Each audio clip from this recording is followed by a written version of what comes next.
All right, it is 6 o'clock on Monday, August 21st, 2023, and we do have a quorum present, so I'm calling this meeting to order. And it's 6 o'clock.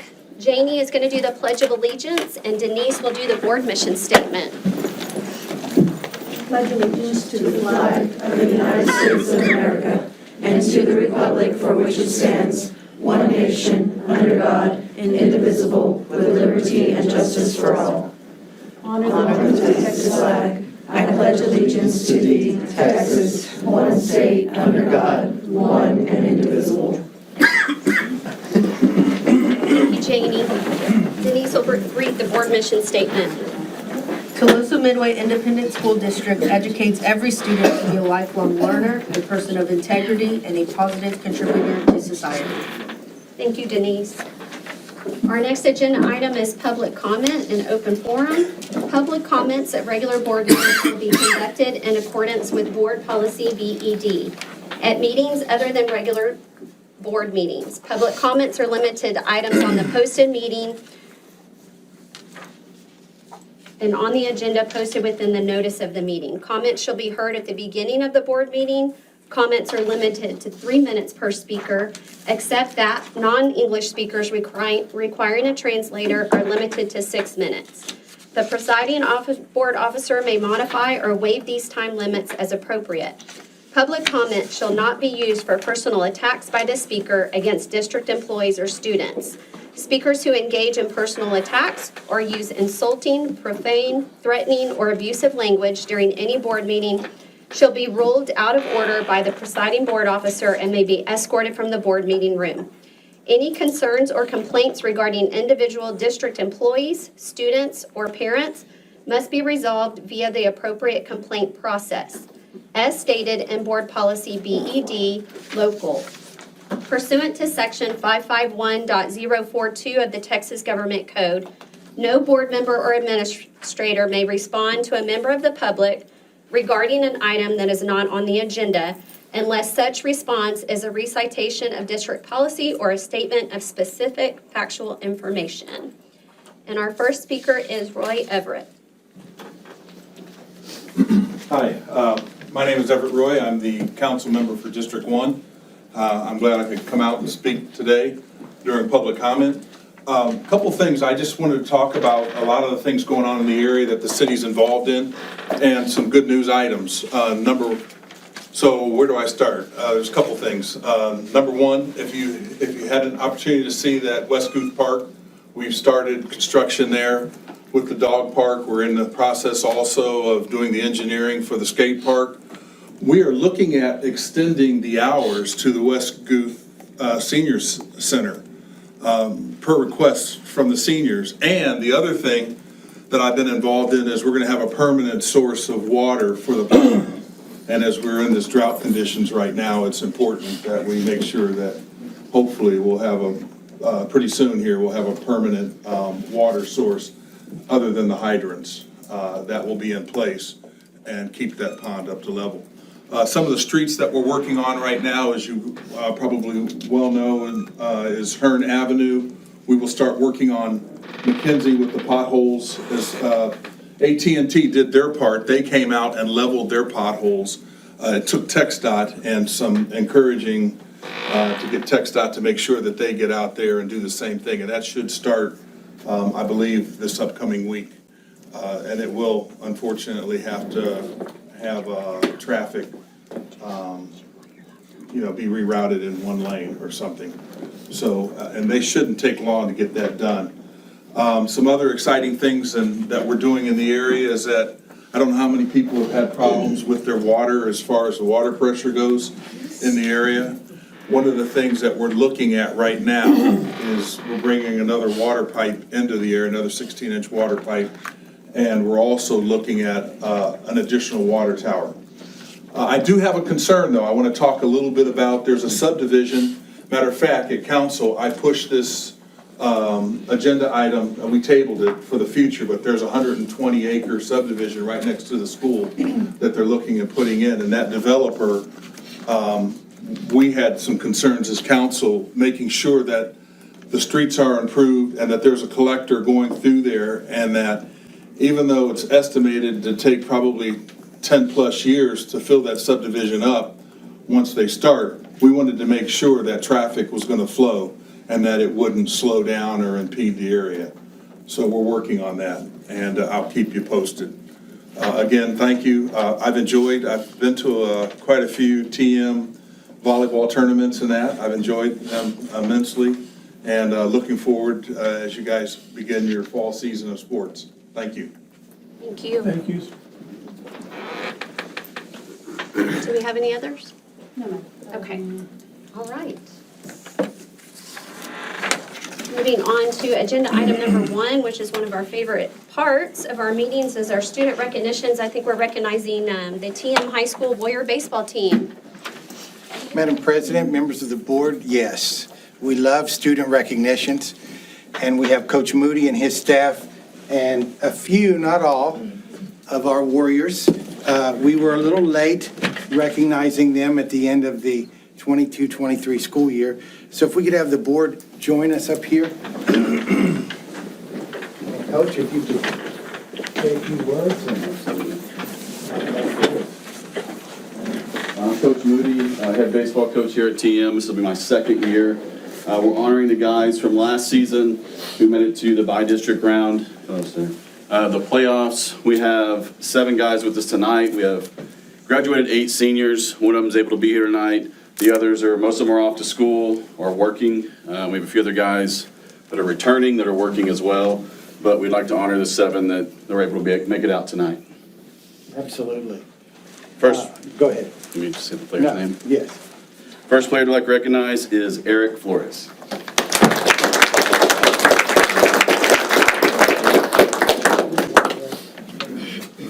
Sorry. Eric, congratulations. Next player, Alexander Lada. Can you say their current year? Junior, both of them are juniors. Alex, congratulations. Proud of you. Now, hold on, this was our third baseman, right? Yes, sir. He hit the big home run. Yes, sir. Grand slam, yes, sir. Yes, I loved it. Thank you. Junior, Israel Benavides.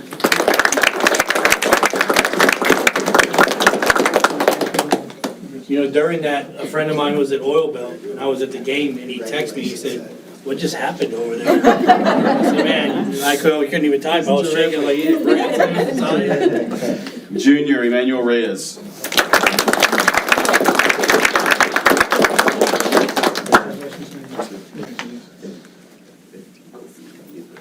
Congratulations.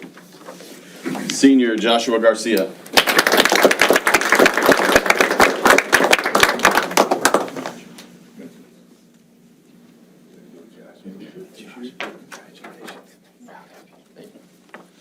Senior, Nicholas Aguilar.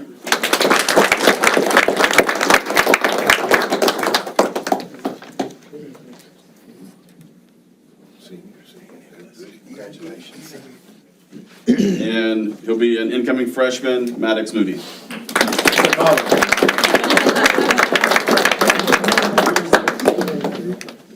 Come on in, let's take a group picture. Then we have Coach Martinez and Coach Horner that's here as well.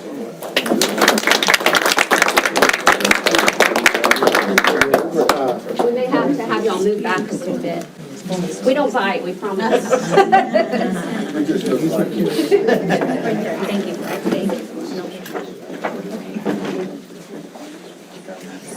No, you're fine, you're good. All right, here we go. Everybody look over here. 1, 2, and 3. Got it. Good job. Thank you.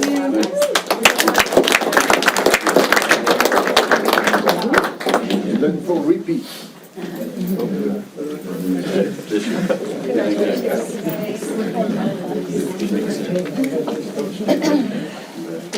Thank you, appreciate your time. Thank you. Thank you.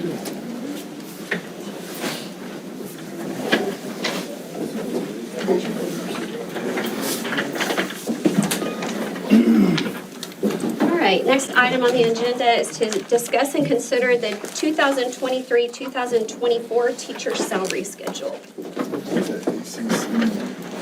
They didn't come. Okay. They notified us earlier in the day. Madam President, members of the board, there's very few things that we do as far as a budget that's more important than compensating our staff. And we bring to you a conservative salary increase. And the reason it's so conservative is we're facing a budget crisis. Facing a crisis finishing up the 22-23 school year with, quite frankly, cost overruns and substitutes, legal, security, property insurance, lower revenue, and higher expenditures. We're looking, our best guesstimate now is about a $1.6 million budget deficit just for this year, 22-23. For 23-24, it's going to be even higher.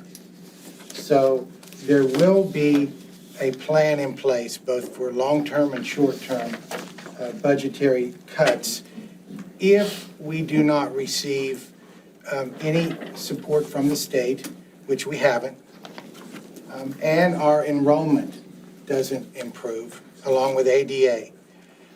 We have seen I wouldn't call it a significant, but a modest increase in enrollment at the high school. But what has really surprised us with enrollment is we're over 110 kids below what we were at the primary. The other two campuses have been consistent with what they did last year and what they're doing this year, the intermediate and the middle school. But there will be a plan that we will present to you on the 30th. I believe that's, we're asking to change the budget meeting from the 28th to the 30th. 31st. Due to some variables that we're in the process of rectifying. So we will not only have a budget hearing, but we'll set the tax rate, but we'll also have a long and short-term plan moving forward with the budget deficit. So having said that, I think this is the first time you get to see our new Executive Director of Human Resources. She's going to provide a PowerPoint presentation for you, and she's going to be joined at some time by Mr. Carroll. Vanessa?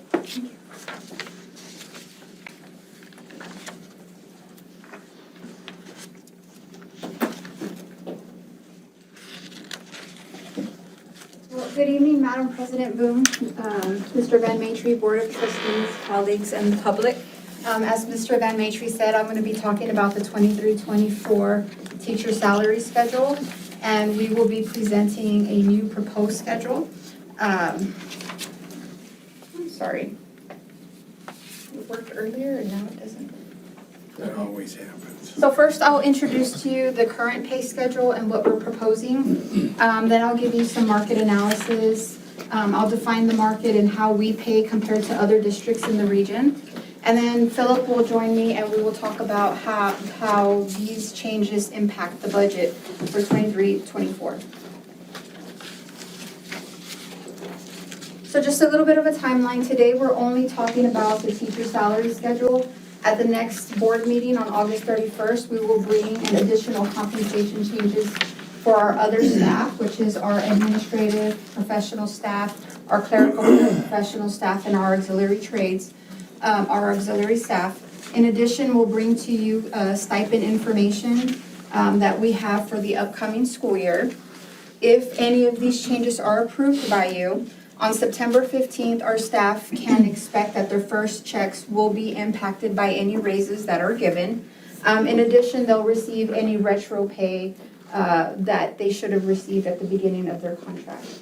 And then in the spring of 2024, as we gather more market data, our districts usually will start reporting their new salaries to TASB. I'll start pulling that data so that we can start making adjustments to our compensation plan for the following year so that we try to stay competitive with the market. So the current pay scale. So our current pay scale, our teachers, counselors, librarians, and registered nurses are all paid off of our pay scale. Our pay scale has 30 steps. Last year was a wonderful year for the district. When they started the year, or previously the year before, the starting pay for teachers was $46,200. Well, last year around this time, the board and administration requested that the starting pay go from $46,200 to $51,500, which was an 8% increase for staff, paid off of the teacher scale at that time, which was wonderful. This year, at the June 12, 2023 board meeting, you adopted the pay scale and you approved a step increase for all teachers. So teachers have received that one step increase. Today, we're proposing an updated teacher scale. Again, we're still keeping teachers, counselors, librarians, and registered nurses on the pay scale. We are recommending that the starting pay increase from $51,500 to $52,000. And we are recommending an average pay increase for each teacher of about 3%. And that's about a $1,300 pay increase for each teacher at each step. In addition, we are keeping the $1,000 stipend for a master's degree and a $1,500 stipend for any teacher who has a doctorate's degree. So market comparison. I think it's always important that we look to see what the market's paying, how they're trending each year, because we want to stay competitive. We want to be able to retain and attract the best teachers. And so for this analysis, I picked 15 different school districts in Region 2. There are 41 districts. I got information off of district websites and off of the TASB HR services, which is a membership that we pay to each year, where we're able to get information on all, salary information on almost every position in each district. So I took some big districts. We looked at Alice, Beeville, Calallen, Corpus Christi ISD, Gregory, Portland, Kingsville, Robstown, a lot of the school districts in the area. I have for you their student enrollment and their number of FTEs that they have in their district. And then at the bottom, I went ahead and I put our information as to how many students we have and the number of FTEs we have for our district. So when you look at it and you compare the 22-23, which is the current pay scale, to the market, which is the market that I identified, those 15 districts, our teacher pay is 2 to 3% above the market median for steps 0, 5, 10, and 15 years. As you can tell by the graph, as you get higher in the scale, the market becomes more competitive with us. And so actually at step 20, we actually pay a little bit, I think it's 0.7% less than the market. And I think that's like $45. So it is really important that we continue watching this, because we want to make sure that we stay above the market and not fall behind. And then we do project for 23-24, as districts increase or make modifications to their compensation plans, that the market median will change. So here is some more detailed information for each one of those 15 school districts. I have listed what their compensation is at 0 years, 5 years, 10 years, 15 years, and 20 years.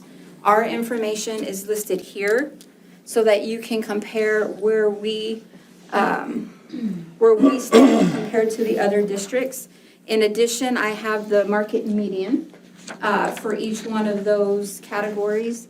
And as you can see, for 0 and 5 years, we're 3% above the market. For 10 and 15, we're 2% above the market. And we're just right at market at 20 years. So we're paying about $900 to $1,700 above market, depending on the years of experience. And so this just kind of tells you where we rank compared to the other districts. So I kind of wanted to see how we compare to districts that have already announced their compensation plans. Some have them posted. Some districts I know have approved their compensation plans, but they haven't updated their website. TASB still hasn't called for their annual survey so that districts can report. So I was only able to find, of the 15 that I compared to, I was only able to find information for 7. That 0 year, the market median has gone up from 50,000 to 53. I know a lot of districts have been aggressive with their starting salary. We are recommending an increase in starting salary, but I'll tell you that for some of these districts, although their starting salary goes up to 53, which is higher, for some of them, year 1, we're already at a higher rate than they are. So they did make advances to that 0 year, but they're still not as competitive in other categories as we are. So for here, you can see we do drop to 98%. Of course, the sample size is a lot lower than the other, but we are still 1 to 2% above the market. So budget implications, and I will, oh, I'm sorry. Yeah, before we get to that. Sorry, I had asked previously, instead of giving, I guess, just a straight raise to each year, was there thought put into strategically what the district would like to capture in terms of teachers' years of experience? Like if we, I don't know, if we had wanted, we want people to come in with at least 3 years of experience, have that be well above the market as opposed to a 0 year teacher? We haven't moved forward with that. Okay. It's a great idea. It's a really good idea. Anybody else have any questions prior to me turning it over to Philip? Thank you. And just real quick, summary, you'll see the other handout that we have, and then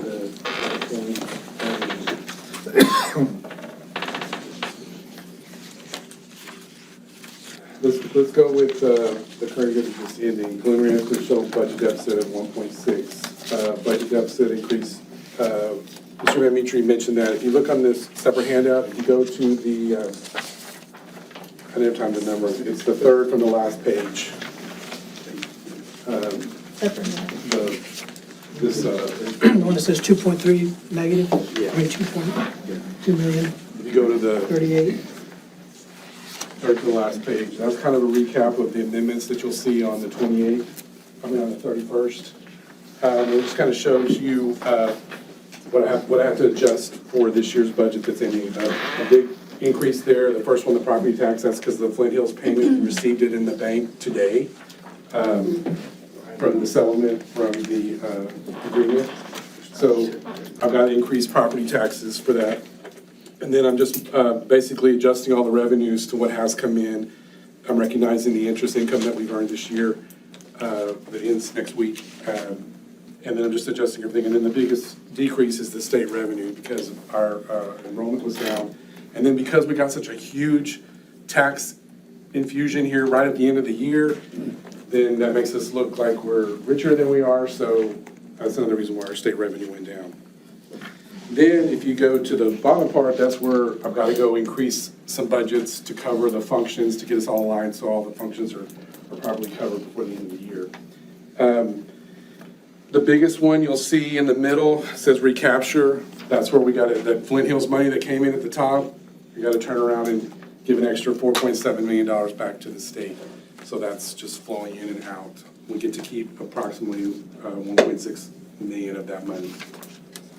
And if you look at the other ones, like Mr. Van Mitri said, property liability insurance, one of the biggest increases, almost 300,000, security.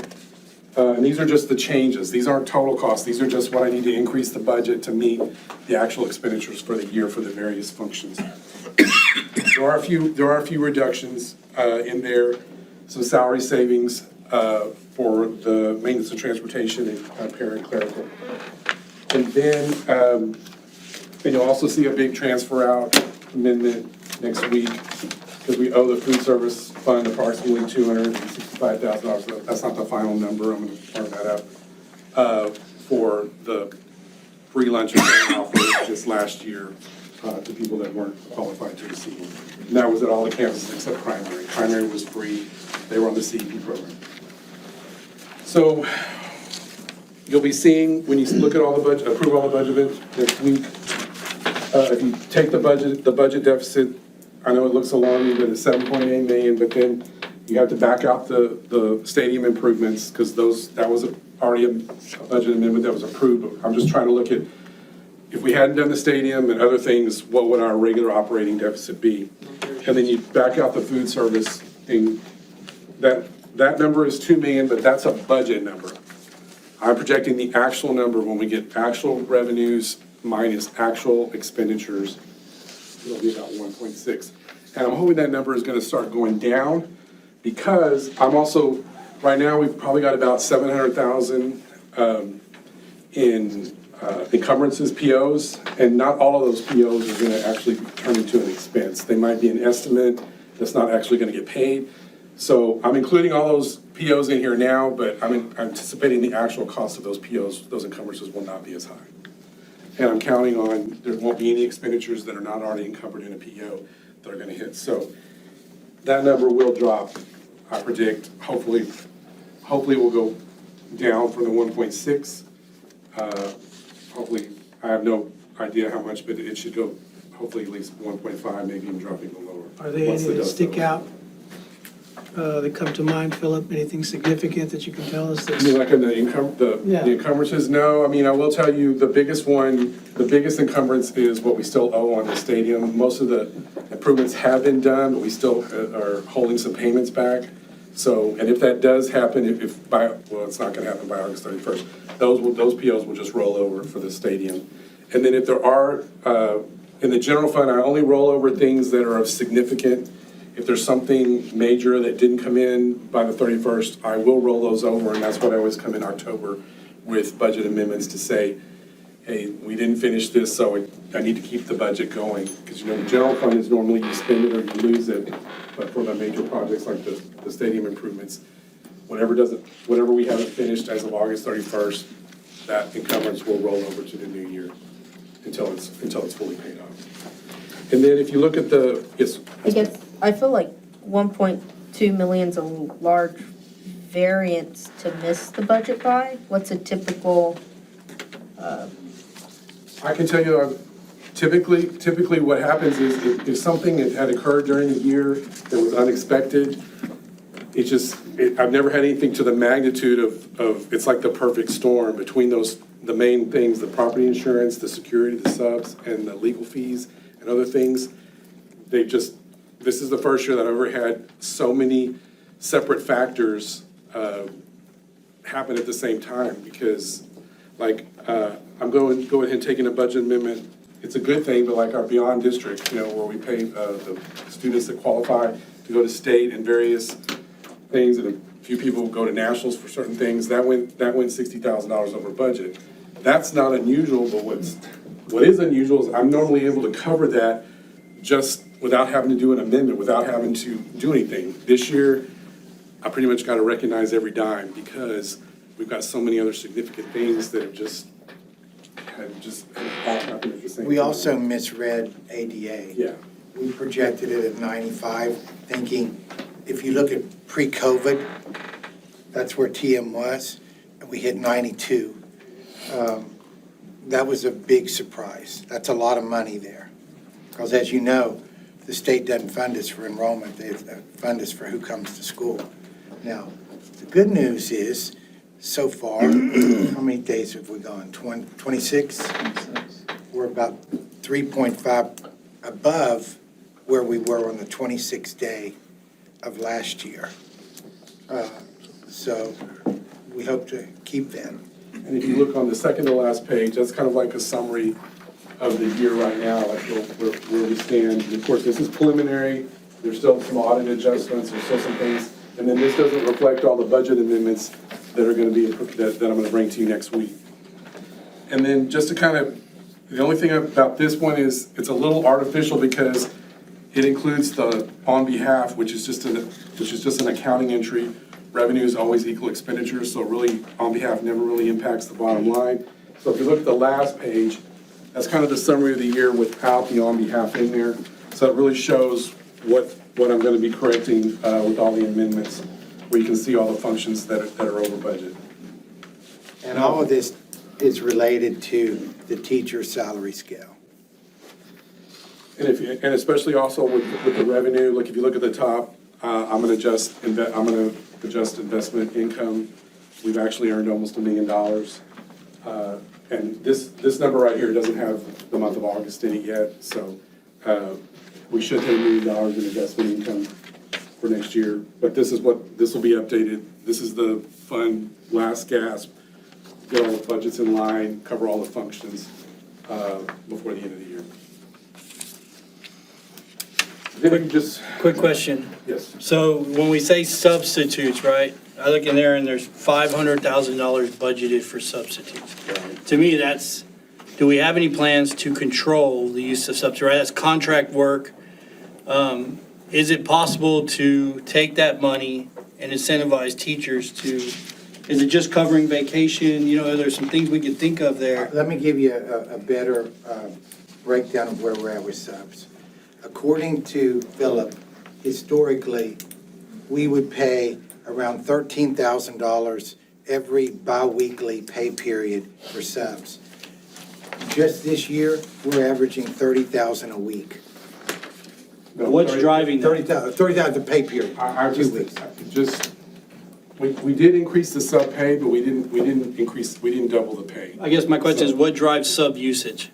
Well, I think it's Teacher burnout. personal leave, you know, teachers, all employees have personal leave that they could have accumulated if they haven't used it. We give 10 days of leave at the beginning of every year. We front load it, 5 days state, 5 days personal. For everybody except Patrick's people, they get vacation instead of local leave. They get state leave and vacation. They work all year round. But then there's other reasons. Coaches have to leave to take their kids to games. Teachers take kids on things during the day.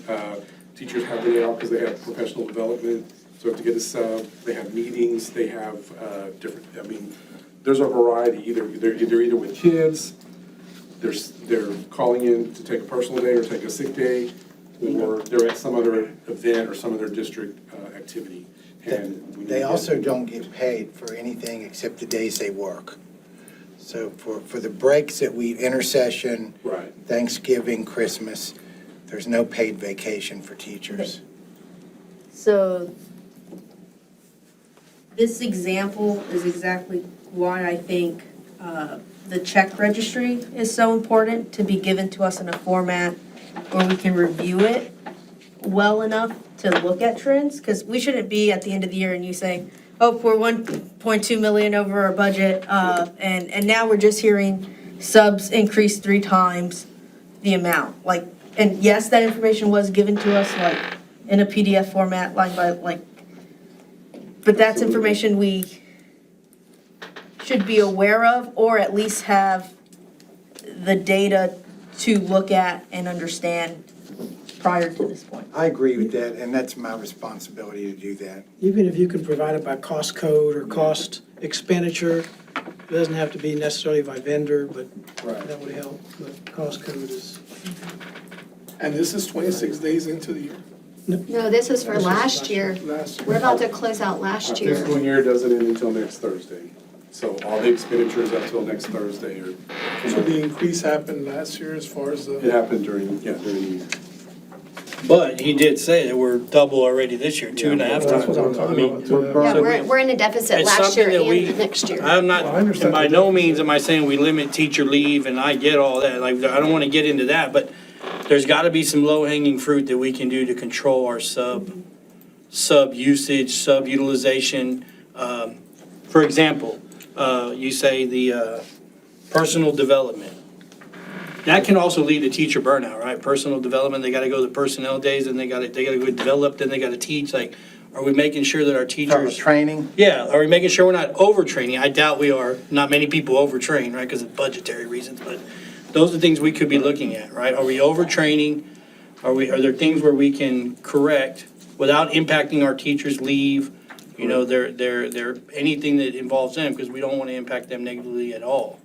But it just seems, to say today in this meeting, we need to increase substitutes by $208,000 when we're going 1.2 negative, we need to be not just asking for more money to do stuff and looking for ways to manage the money. Six. I will say one difference I'm going is, 1.2. we did offer COVID leave last year. We're not offering COVID leave anymore. We offered an additional 5 days of COVID leave last year. We're not offering that anymore because COVID's turned into what it is. So that did account for some of the costs increase from last year. But we had COVID leave the previous years before too, so.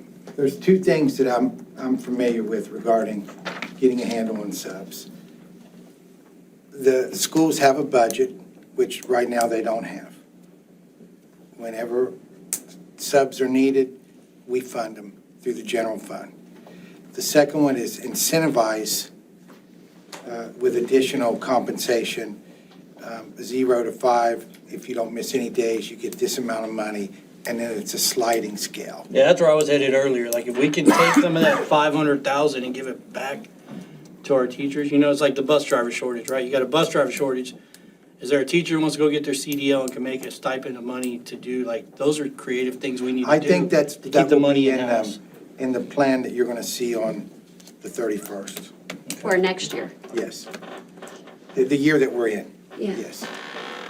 Yeah, just to clarify again, and I know we're closing out last year, but you said the increase of subs, that's happening this year, this school year already. Well, I'm That's planning for that. I anticipate the sub cost. I am gonna budget, I am increasing a little bit more. I'm hoping that maybe without the COVID leave, but yes, I think it appears in the first 26 days hasn't proven any, that the sub costs are gonna go down. Well, that was my first, that was my question, all right. And so, Before you go on. Yes. On the JJAEP, how many seats do we buy from? 2. 2, and so you have budgeted this amount. Do we pay that out even if we're not using seats? Yes, to keep the program, everybody has to commit for a number of seats so they can keep the program going. We were able to sell, I think, one of our seats during the year, so we did get a little bit of a break. But I also need to budget for the month of August. And I think since CCSD went back earlier, there's more days in August now than there used to be. So I've got a budget for this month. How many do we use typically? I don't think we used one this year. We didn't use any this year, and there were times I sold 2 of them. Yeah. But there have been years where we've been full and we've actually had to buy from districts, so. One year we needed 3 seats, so. But to keep the program going, as required for, since we're a county, I believe it's 175. There's a threshold. If you have a county that's more than X amount of population, you've got to have the program in the county, and for them to sustain it, everybody has to pony up and purchase seats so they can operate it. Knowing that all the districts are gonna need, you've got the chair if you need it. If you don't need it, you can sell it and another district can pay for it instead of you. But we commit to the 2 so they can keep the program going. They've got to be able to know that they've got revenue coming in to maintain the program. And the salary increase of the 3% is going to account for how much of the budget next year? I would tell you it's going to be approximately for the teachers, it's probably about 300,000. Then there's another layer on top for admin, and then the clerical and the maintenance people. We're still working on finalizing those. Do we have like an approximate number for all of those layers? If I had to guess, probably about 500,000. Okay.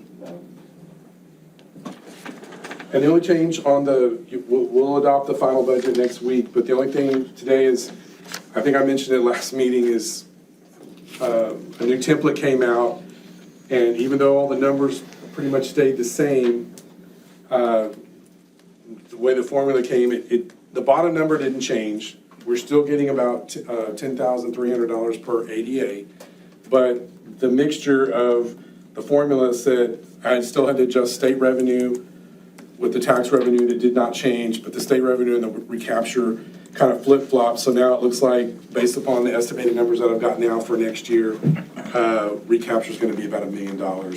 And that's based upon the the tax collections.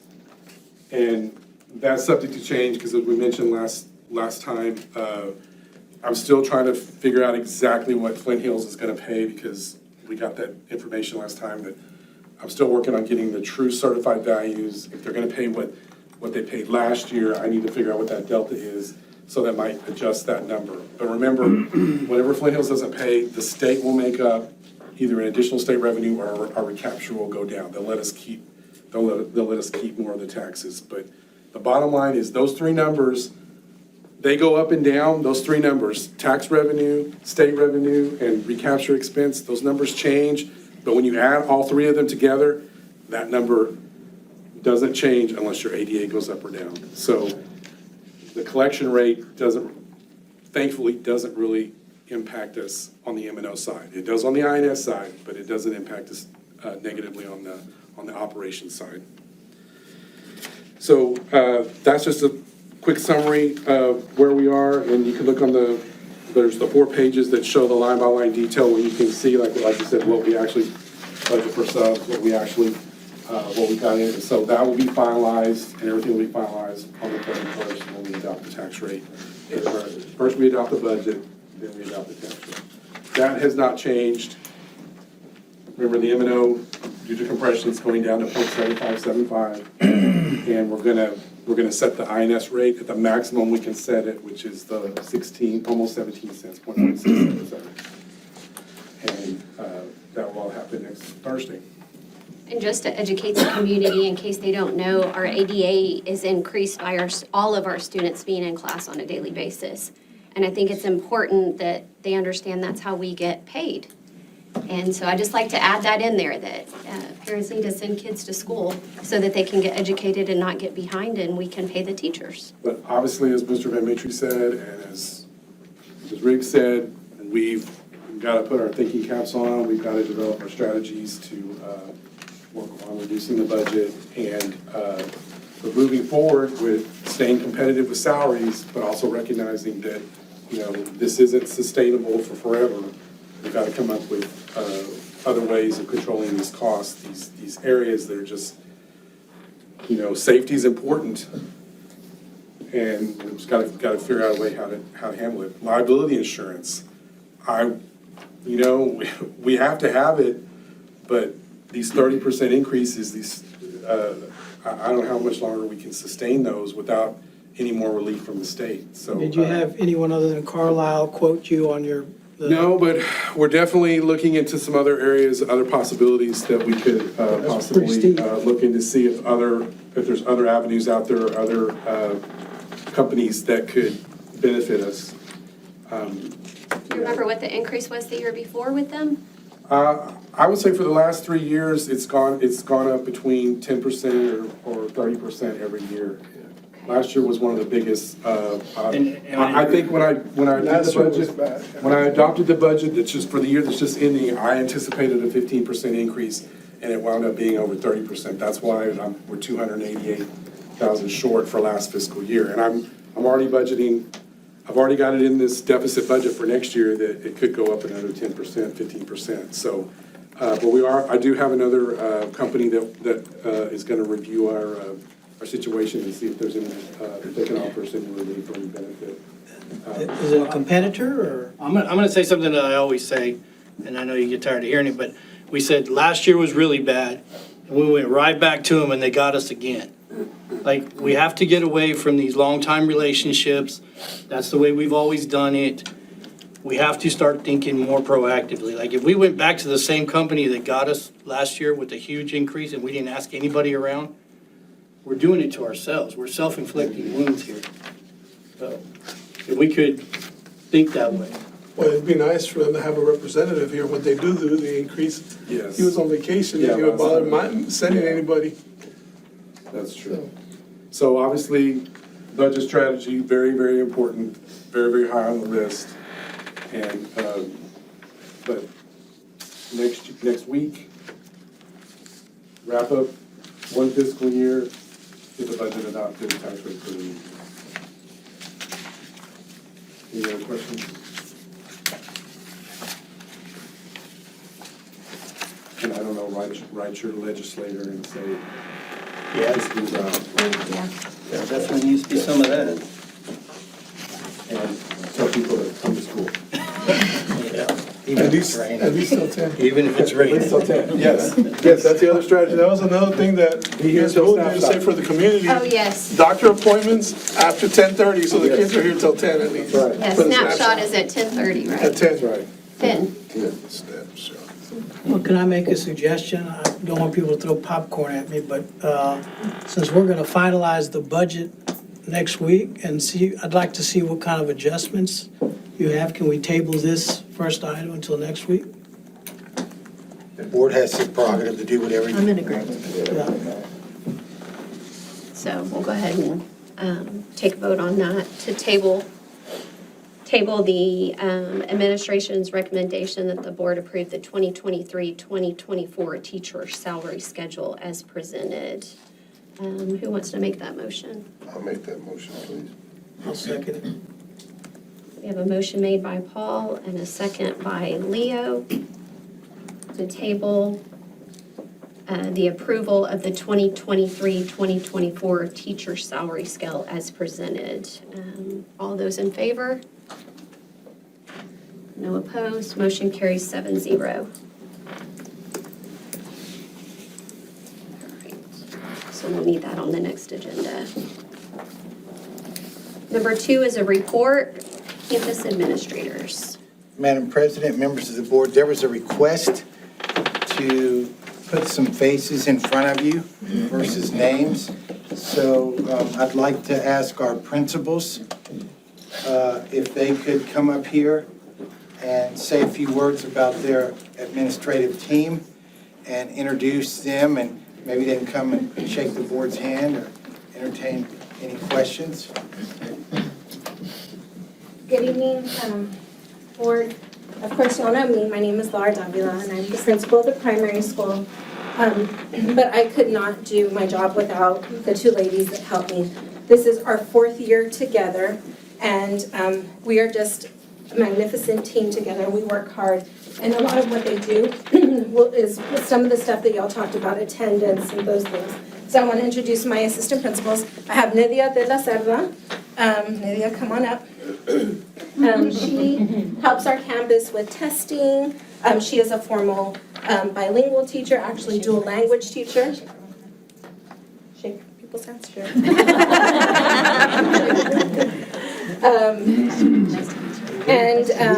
Nice to meet you. These two ladies actually help with a lot of attendance concerns that we have at our campus. My next assistant principal is going to be Lupe Chapa. Lupe was actually a teacher at the intermediate school, and she joined our team right when COVID started. That's when we all had our start as an admin team. So I can tell you that after 4 years of working together, we're a well-oiled machine. Congratulations. We know what we're doing. These two ladies, I'm just going to tell you, just brag on them. We met the 3rd week of school, and we're already talking attendance because we know we need to get kids here. So these two ladies have been calling. They've been calling along with our parent liaison, making sure that these parents understand that we need their kids here. And we'll tell them the same thing. It's really hard for your child to get the education that they need if they're not here. So just to brag on that, because as soon as I said we just put our heads together, what can we do? And we're calling parents. And we already have kids that had about 8 absences. And there was only how many days of school? It was the 3rd week of school. The 3rd week of school. And so we're calling. And you know, the little ones, they want to keep them home. And we're just saying, you know what, if they're not running a fever, you know, if they can make it through the morning, let's just get them here. So these two ladies, do y'all have anything you want to say? Hello. Hi. It's an honor and a pleasure to work at TM. Love it here. Yes, we're very happy together. Thank you. Good evening. Well, you know me, Jan Trevino, principal at Intermediate. And my team, we're a new team together this year, but Mr. Genesee has been with me, this is his 2nd year.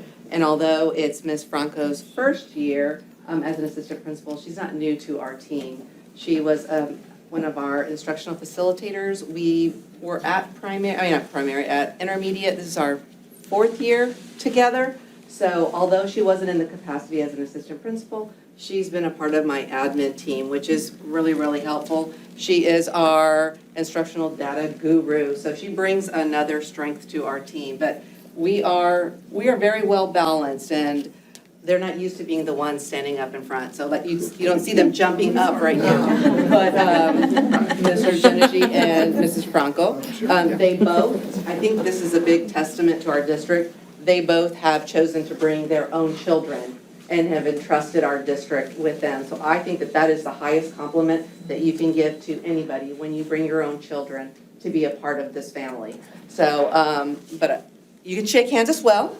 So, but they're an awesome pair. We make an amazing team. We're working very, very hard. And we just want to thank you. Thank you for your time. Like to see you in the morning, sweating every day. Congratulations. I met you. Yes, sir. Good evening, I'm Melanie Arias. You all know me already. My team is, well, I've had Miss Tierney for 4 years. I actually stole her from the intermediate. She was one of my teachers at the intermediate, and I was like, you gotta come over. So she joined me about 4 years ago, so we've been together for 4 years. Then I have Mr. St. John, who joined us 2 years ago from Flower Bluff High School. He was a biology teacher. And this year I have Miss Cortez, who's joined us. She's come over to the dark side. So, middle school's a tough age, we know that. But as you'll see here in just the next few minutes, you'll see the scores, the star report. I want you to take a good look at that because we have worked so hard to get there. So just keep that in mind. Okay.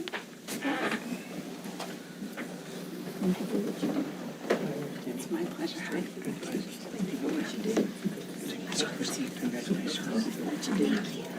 Good to see you. Good to see you run up down the halls and stuff like that. Every once in a while. I see you run up down the halls too. I know. Ms. Cortez, good to see you. Gabe insisted I go before him. I'm Melanie. I am the administrative team at ACC. I appreciate being here. We've had a great start to the school year and are looking forward to some really exciting things this year. Thank you. Hello, everyone. I'd like to bring up my team. So we're a little different at high school. Our assistant principals are broken up by duties. So you have Miss Stacy Lucas here.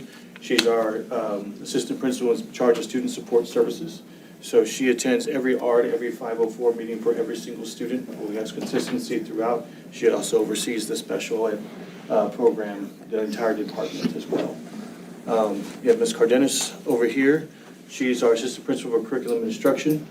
So she oversees all teachers' lesson plans, all curriculum planning, oversees state testing, oversees any kind of testing at high school, which is a lot. It's TSI, it's ACT, it's SAT, it's the entire gamut of all that. This is Mrs. Vega. She's a part of, let's see, what are you not interested? So we've got discipline, attendance, and school safety. So she oversees all that. Each of them are making great strides this year. Ms. Vega's already met with we actually had a meeting with our judge this past week, so we are ready to go with attendance. We've approved some attendance incentives. Ms. Lucas how many ARDs and 5-4s have you done already? A lot, sir. Yeah, a lot. Yes. So we're going through, and Ms. Cardenas has already set up our professional development with our Title I this year. Looking forward to bringing me forward into the fold. And she squared all that away so our teachers have some really good professional development. But this is the team. We stay late. You see us at everything. It's very rare that these ladies go home earlier than 7 o'clock. So it's a good team. We're happy to be here.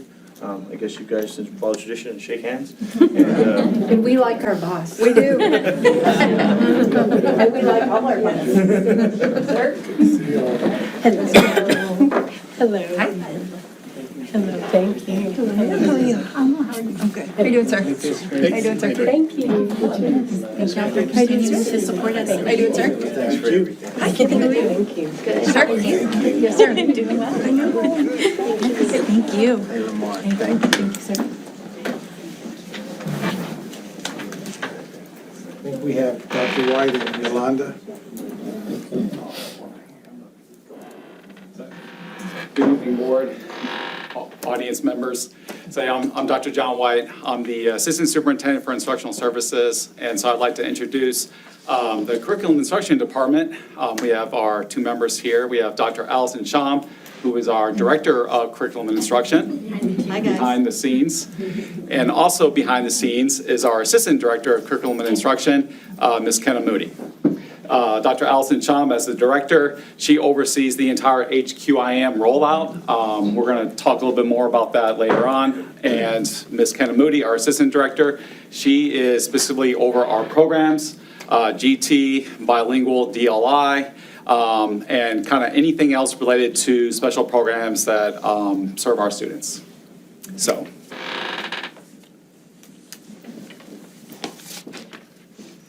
I'm Yolanda Alvaro. I'm the Special Education Director, and I'm also overseeing both 504.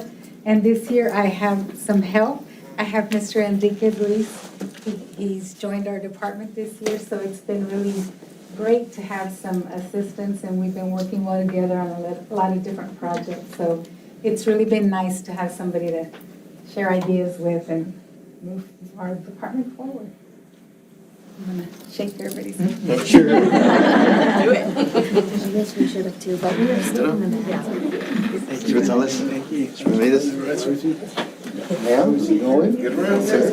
I'm getting there, I'm getting there. Sir, to see you. Yes, sir.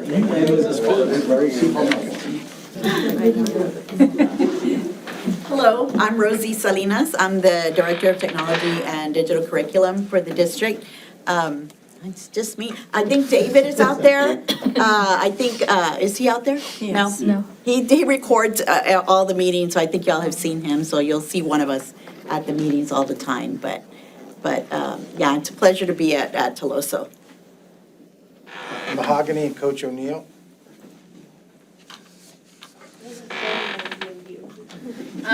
Mahogany Garza. I am the district coordinator for CTE and CCMR.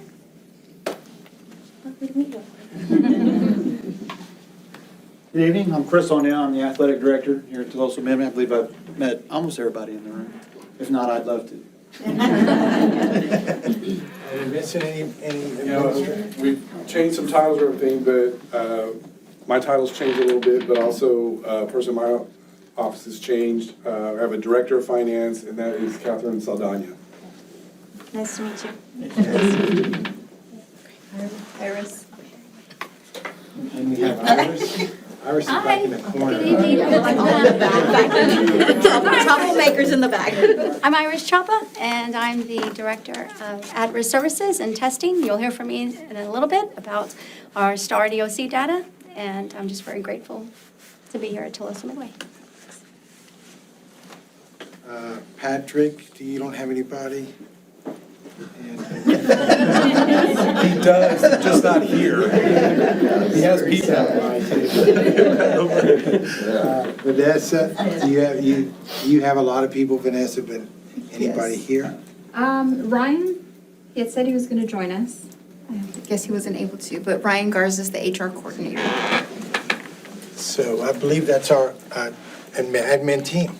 I'd like to say something. Please. It's very nice to see faces. I see names, but I can't put faces to names. So thank you all for introducing yourselves and for being here and for being part of Toloso Midway. You make a difference. They do. Absolutely. Thank you. You are welcome to stay as long as you want, but if you do have other obligations, we understand. Thank you. Because they're always here. Yes, absolutely. Thank you, Connie. All right. Number 3, report on parent liaisons. Madam President, members of the board, I have asked our 3 principals who oversee our parent liaison program to do a joint presentation, and then I believe they've brought their parent liaison, so if we could introduce them and have them meet the board, we'll go from there.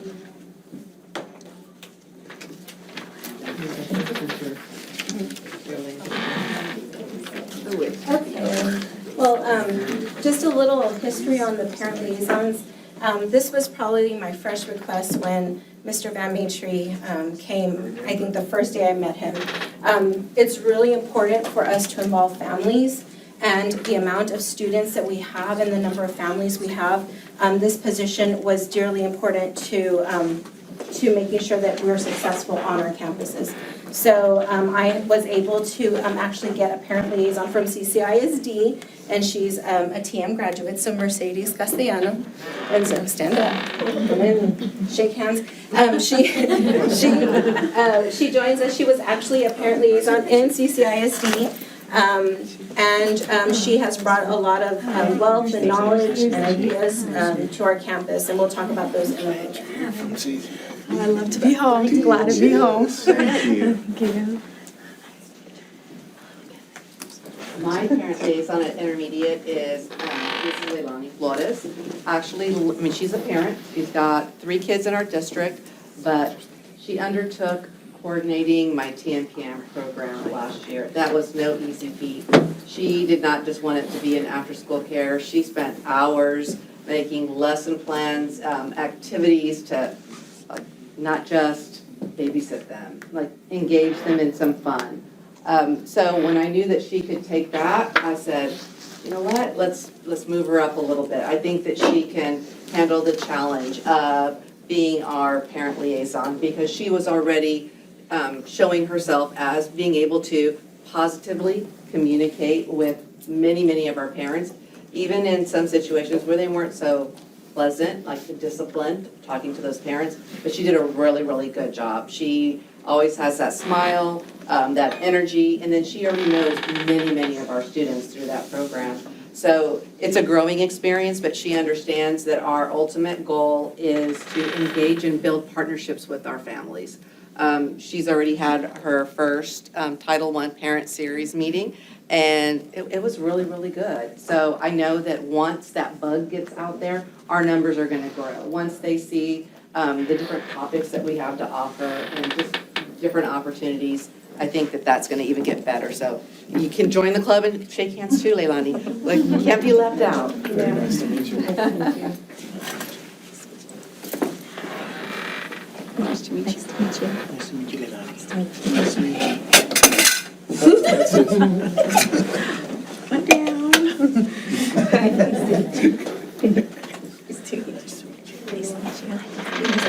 Thank you for what you do. Appreciate it.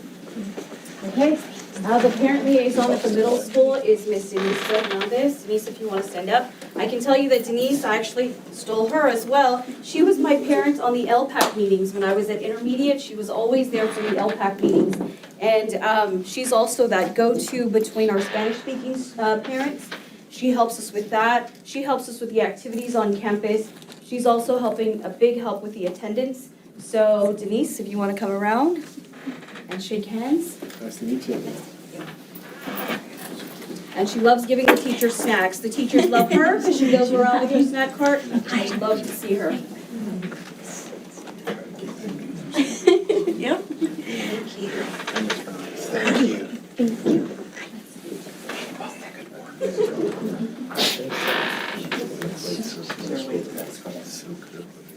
Okay, like we said, the purpose of the parent liaison is just to build that partnership between the home and the school.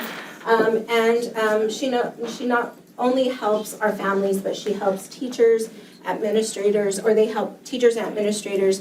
And this is just being able to empower families at home to be able to keep the school-home connection going, that learning, and us providing that team between the home and the school. Here are some of the essential functions that they do, and I can talk about what my parent liaison does at the primary campus, but I know the other campuses may be a little different. Right now, I think all of them are working on a virtual parent cafe, and they're also working with different partnerships in the community to provide those educational backgrounds.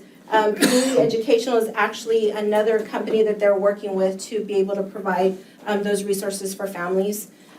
Communicates with parents to ensure ongoing partnership. I know at the primary, she helps with my student activity calendars. She also helps with the flyers, making sure that they're in English and Spanish, and everything is being translated. Of course, we work closely together, so we're meeting and we're going over those important things that are happening on the campus. Y'all can jump in if you need to. We do the exact same thing. With the calendars, Denise is real good about setting the calendars out, or any announcements in English and Spanish. I'll tell her, hey, I need this flyer out, and she gets it done really quickly. But she's that bridge between the community and school. Do you have any data as far as how many parents we're reaching throughout the year?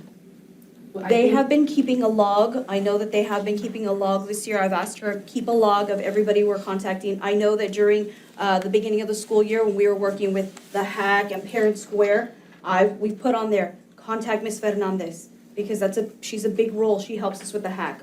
You know what the parents HAC on is? Home Access Center. And Parent Square. And I know with Parent Square, we've been diving right in. But the really cool feature about it is you can actually see how many people it reached, how many actually viewed and read those messages. So it's a lot more than when we used to have Messenger. It was kind of like, did they get it? Did they not get it? But this way we can actually see. And we have like 90, what did we say? Like We only have 4 parents not on. And this morning, my enrollment was 895, so 4 that aren't on it, that's pretty good. So we know when we push out a message, they're getting it. We're also diving in a little bit deeper, and our parent liaison, like she's posting, we even did signups through there. So we're trying to make it a one-stop shop, make it easier for our parents. Go there, we are putting links where they can sign up for their classes or their meetings. It's a really, really great tool. But at intermediate, we are doing the same kind of things. They will be assisting with attendance as well. And those are going to be more like our chronic ones. And it's going to be more of the approach of, we see that your student or students are continually tardy. Like, what can we do to help? Look and see what kind of resources we can provide. Because it's usually those, I mean, we have an assistant principal, Mr. Genesee, and I know both administrators also do, that kind of oversee attendance and truancy, but having someone who's targeting those, that population will make a difference. Like, what do you need? What can we help you with to make sure that your child can get to school? Sometimes it's as simple as, have you thought about the bus?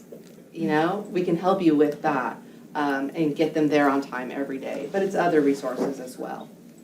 And at the middle school campus, we have communities in schools, so she works very well with the CRES person that's in charge, and they do incentives, they do all kinds of things kind of along the same lines, reaching out to parents, why is your kid not here, what can we do to help? So they're a big part of that. And I know that we're talking about families, but involving the community is also one of those pillars to our student success. So they are the outreach to our communities. I know that they reach out to like the food bank, and we have the backpack program where kids take home meals, and they're in charge of that. Any type of additional services that families might need, they're the link to the community to be able to get those resources. And they work with Ms. Mugi, who is our district social worker, to be able to provide those resources for them. So if there's something going on immediately, we communicate with them to do those things. They lead school-wide parent engagement efforts. On our campus, it's watchdogs. This year, it's going to be parents on patrol, because we're not limiting it to dads. It's going to be just parents on patrol. So they're the ones who give the orientation, because we're not going to just have someone come. We have to talk about proper videotaping or no videotaping, and the rules and responsibilities, and as guests, what we expect from them, the expectations. So they do that as well. With the daily volunteers, they support the at-risk students with attendance, contacting parents, parent trainings. We started at the primary, we started parent trainings back in January. So I met with Mercedes and I said, I would like for you to have 2 meetings a month. One's gonna be a community, you can be like the food bank, come out and do a nutritional, and then we're gonna have you team up with our teachers. So every grade level presented both reading and math. So I had all my teachers come in and present but she's the one who coordinated it. That's something that I could say here, take off with it, and she was able to do that. So it's been a very effective and essential part of involving parents more than any time that I've been here in my 10 years, so. One thing I can say is that I know that the ladies, I think that they are a connection within each other. They collaborate, they talk, so that way we can kind of all are on the same page as far as what we're providing for our families. And those are just some of the activities that they participated in. We did have, at the middle school, it's hard getting parents to come in, but when we had Milkshakes with Mom, we had a lot of moms come in, and the focus was on mental health. So I've asked Denise, please focus on mental health because we know it's a growing crisis, especially with middle school kids, and she has done a good job of doing that. I know coming up, we have like a dual language. We were going to invite our parents in the dual language program, and Mrs. De La Seta is going to lead that one. Just giving those parents ideas on how to continue that learning at home as well. And those are just pictures of things that we've done throughout the year. But these are things as principals we want so badly. Now we have someone to help us facilitate that. And thank you, Mr. Van Metre, because it was the first request I gave you, the first time I met you, and it's been very valuable to our school. I know having them at the open houses as the parents are coming through, that was a big help. Because they were helping with Home Access Center, they were helping with schools and communities. I thought that was really neat. So they actually got to meet them. And they actually met with the judge recently on Friday, so that way they're familiar with attendance rules as well. What we're gonna do is partner with the judge. That way when parents, we notice that they have those chronic, bring the people from the judge's office to meet with our parents to kind of just give them education on the importance of them being there. These are preventative steps to stop truancy from happening. So we're always thinking about how we can help our families to better our students. Any questions? No questions? Thank you. Thank y'all. Thank you very much.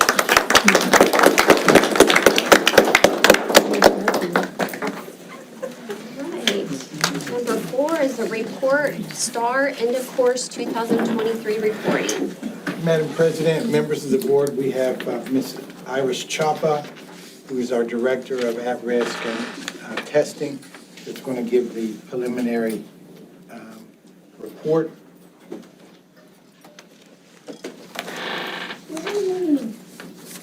I'm really glad that we have our administrators and our administration team here this evening because STAR data, I mean, a picture is worth 1,000 words.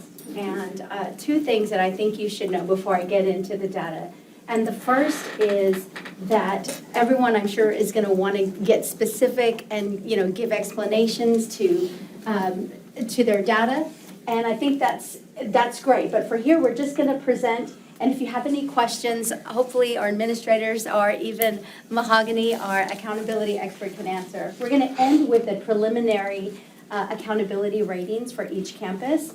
And you're going to hear a lot of different terms. So I want to start off by the, I think you have an insert there with approaches, meets, masters, and did not meet. So I think that's right here. Ms. Chrissy, right here. I want to move that. And that just kind of gives you an idea. You're going to hear me say did not meet. That means more or less did not pass. You're going to hear approaches, and that means just met the standard, kind of your basic passing level. The student will show some knowledge of the course content, but may need additional support. So when you hear approaches, that's what we're looking at. When they met or meets, and I'll use the term met and meets throughout this presentation, the student shows strong knowledge of course content and is prepared for the next grade. And of course, masters, a student is on track for college and career readiness. Yes, even in the younger grades, that's what we're looking for. So I wanted to make sure that you saw that. And in addition, we have an insert from slide 15 on that data, because that slide was off on the numbers. I wanted to make sure that I put that right.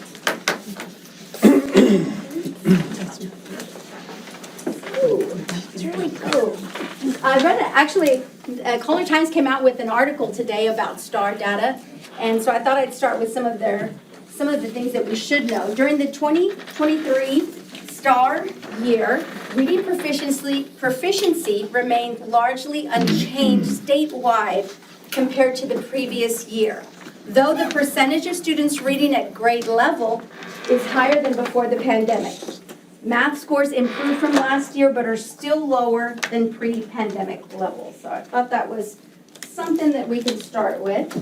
What's different with our TM assessment team? Well, there are a lot of things that we did differently or that happened differently throughout the state with STAR. And the first is that we were introduced to redesign. And that was a feat that I think most of our campuses did exceptionally well, and especially our teachers. You know, if we had teachers that had been in charge of STAR or EOC, which is high school STAR courses, you know, many of them had years of experience to prepare. They knew the test, and then everything changed this year. So we were given the task to introduce a more classroom-aligned STAR test. So you would see things like, instead of just A, B, C, bubble in, you would see drop and drag, different kind of items to keep kids more engaged. And it seemed to work very well. This was a different year, so I think our data is going to reflect that. Also, our campuses, all of our campuses, I'm proud to say, utilize TEA assessments. The state of Texas required every campus to have 2 at-bats, and that meant 2 pre-tests to show that you were introducing your students to the redesigned test. Each one of our campuses did so. In fact, most of our campuses had 2 interim tested, which is actually just like a regular STAR test. And that's something that was introduced by Dr. Sham and Ms. Moody and Dr. White, and that prepared them. I think that would help with some of their successes. In addition, all campuses met it said state requirements. We are taking part in the TTAP, which is a Texas Through-Year Assessment Pilot Program. It's a new way to look at STAR testing. We were one of only 60 campuses in the state last year that started, and that number has grown. We're doing that in intermediate and middle school with the help of Ms. Franco and Ms. Turner, and that's worked out very well. We've had some positive response. And a campus assessment plan was created by Dr. White that we're going to be using throughout every campus this year, which helps us get ready with every one of the team members that were introduced here, with technology, with special education department, with each administrator to make sure that we have everything we need for student success. And of course, our TM technology department, don't want to forget about them. They increased the number of Chromebooks last year throughout the district to help make our 100% online testing run very smooth, and it did, so thank you. All right, so, supposed to do this?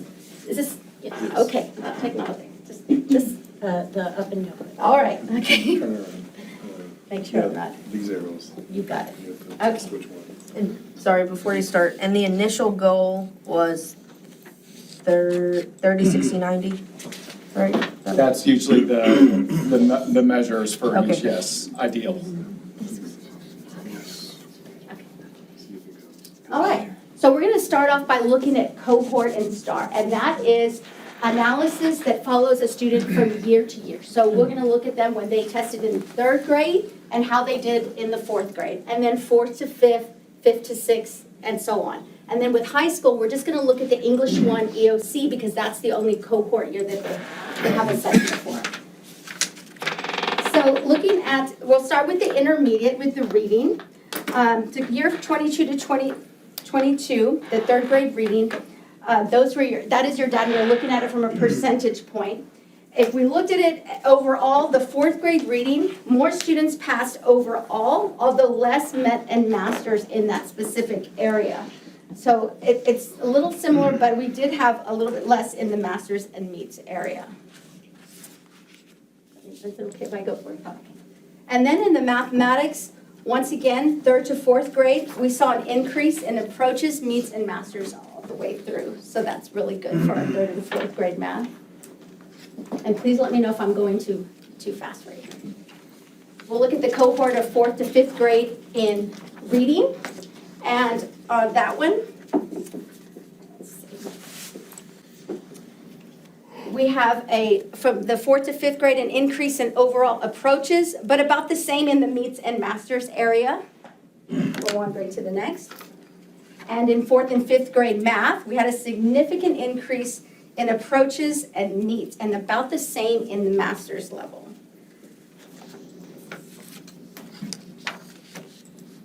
5th and 6th cohort, 5th grade reading, we had a drop in the number of students passing, but not too much, and a notable drop, unfortunately, the number of students who mastered the STAR. And this is in reading. And In 5th to 6th grade math, we had a notable increase in students approaching and a notable decrease in students mastering the STAR. This is just a percentage. Moving on to 5th and 6th grade reading. The 7th grade, from 6th to 7th grade, we saw a significant increase in students approaching, meets, and master. This is significant. We're talking about a 12% increase in approaches, an 18% increase in meets, and 6% in masters. I think that's some of what this audience is talking about. And 6th to 7th grade math, while there was a drop in some students who approached, there is a notable increase in students who met and mastered. 10% increase in met and about 5% in master. 7th to 8th grade reading. From 7th to 8th grade, we saw an increase in the number of students who approached and met, and a slight decrease in percentage of students who mastered. And 7th to 8th grade math, one of our biggest successes, a significant increase in students who approach, met, and masters, about a 17% increase in approaches, 16% increase in meets, and a 4% increase in masters. Our English 1 to English 2 cohort, an 18% increase in students who approach, 13% increase in students who met, and a slight decrease in students who mastered STAR. This is our district assessment by raw number. So it's the total number of students that took the test in the district, and then the total number of who approached, who met, and who masters. This should have all of them. We're really looking at reading, and we're looking at math scores tonight. This does not include students who did not meet or failed. So you're only seeing approaches, meets, and masters. If you look at 3rd grade, that by far is our most acute issue, our student group. Traditionally, we score above the region and the state in just about everything. We did not in 3rd grade. So that is where the focus will be, their current 4th graders. We are seeing the current 3rd grade from the early reporting ahead academically of where the current 4th graders were, but that's the issue right now. What year was their COVID year? They were ending kinder, starting first grade. And that foundation is so fundamental to their success. They were doing kindergarten March is online. And then first grade. They did asynchronous. First grade online.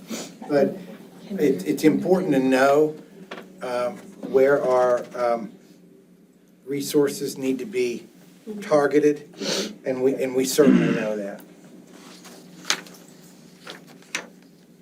That's true. It's not about putting all on one, putting all the stuff on one plate. It's about knowing what should be on the plate to begin with. I think that's important. And I think it's important to not compare 3rd grade to 3rd grade, 4th grade to 4th grade, because it's a different cohort of kids. I think it's important to see the same cohort as they advance as much as we can. In some tests, we can't do that. So now we're going to take a look at the campus data. We'll start with the intermediate. This is their reading STAR data. This is comparable to the region and the state. So region, of course, everyone in the coastal Bend area. And the state, so that's, you'll see, everyone is kind of there now. You can see it in the SAR, but it's kind of small, but you might be able to get a better idea. That is slide 15. That's the insert. Yes, sir. Yes, sir. Because the data was incorrect on that. So with 3rd grade, we were below the state and region in masters and meets, but slightly above the state in approaches level. For the 4th grade reading, we're higher than the state and region in approaches, but slightly lower in the master. 5th grade, we had significantly higher in the state and region in meets. So that's an area. There still have some ways to go. We still are working on bringing up those scores, but as you can see, it's somewhat comparable to the state and to the region. Intermediate camp, yes, yes. Can we just stay on it a little longer? Sure. Sorry.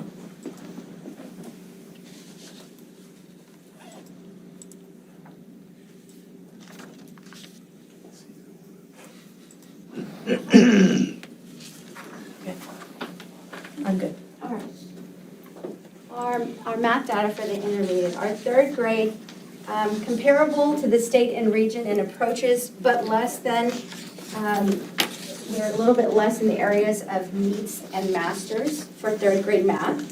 For fourth grade math, TM students had higher approaches percentage compared to the state and region, but somewhat lower percentage than the state and region in the area of masters. And fifth grade, TM had a higher approaches percentage comparable to the region in meets and masters. Comparable in the area of meets and masters, sorry.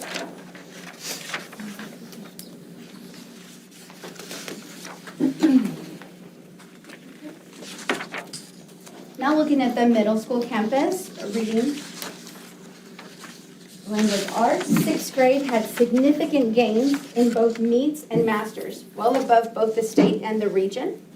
Our seventh grade reading language arts, significantly high number of students who mastered and met compared to the state and the region. In the eighth grade, also a significant and higher number of students who met and mastered compared to the state and region. So 6th, 7th, and 8th grade had big gains in reading language arts.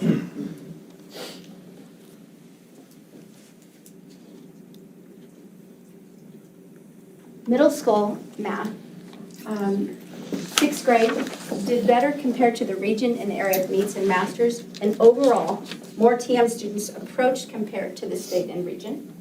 7th grade math, TM students had a higher percentage of students who mastered. And then, of course, 8th grade was too different because we had some students take the 8th grade math, and then we had some students take the 8th grade Algebra 1 EOC, or STAR test. Our 8th grade overall, a higher number of students approached and met compared to the state and to the region. In Algebra 1, 8th grade middle school, no one failed. 83% of our students mastered the Algebra 1 STAR test. So by looking at this, it looks like there was more algebra on there that our 8th grade math classes would not have had that information yet. Is that how I'm looking at that? Say that again? We had, go ahead, say that again. So the 8th grade Algebra 1 had a whole lot of masters, right? Yes. And our 8th grade math did not have as much masters. So I guess what I'm saying is the redesign has got more algebra stuff for the 8th grade test, because they took the same test, right? No, we had about 40 students that took the algebra test. The high school level. At high school At the level, high so school they level. took algebra class, and then the rest of the students took the 8th grade. Just regular math. 8th grade math. Okay, I got you. Okay, Separate sections. 8th grade math this year. I see it. Okay. Thank you for clarifying that. Okay, so next we're going to take a look at our high school EOC, or STAR campus data. In English 1, we had significantly higher percentage of students who met and mastered compared to the state and region. And in English 2, TM students had a 10% higher amount of students who met compared to both region and state. And in Algebra 1, more students approached compared to the region and state, but overall, the same number met, and the lower numbers mastered. Out of curiosity, where did all this data come from? I'm sorry. You That's can't. okay.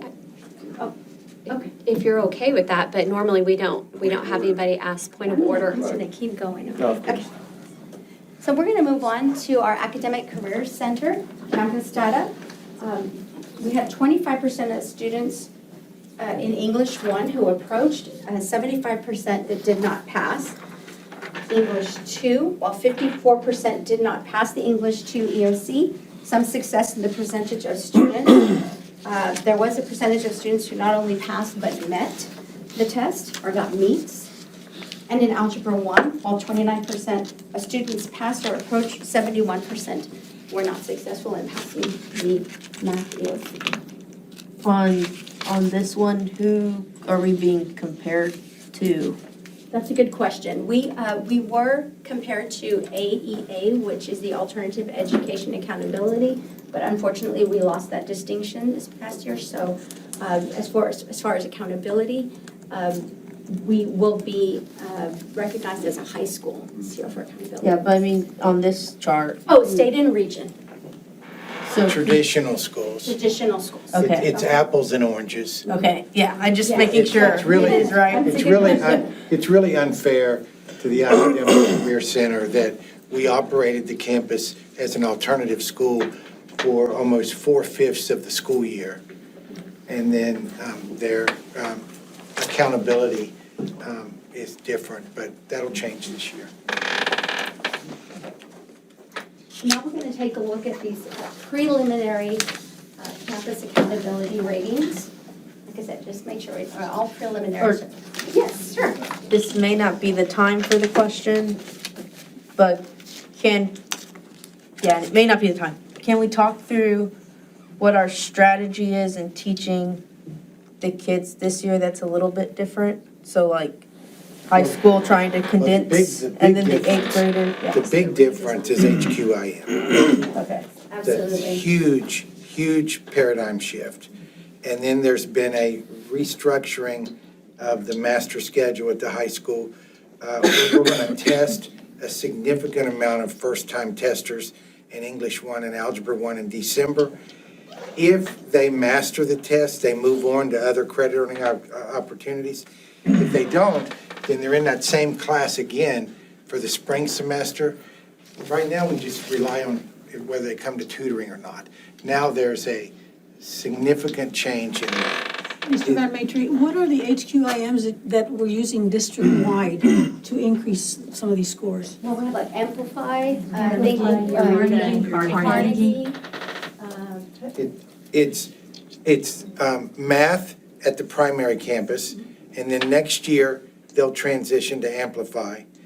And it's reading and math at the intermediate campus, and it's reading and math at the middle school campus. Currently, there's no HQIM at the high school campus.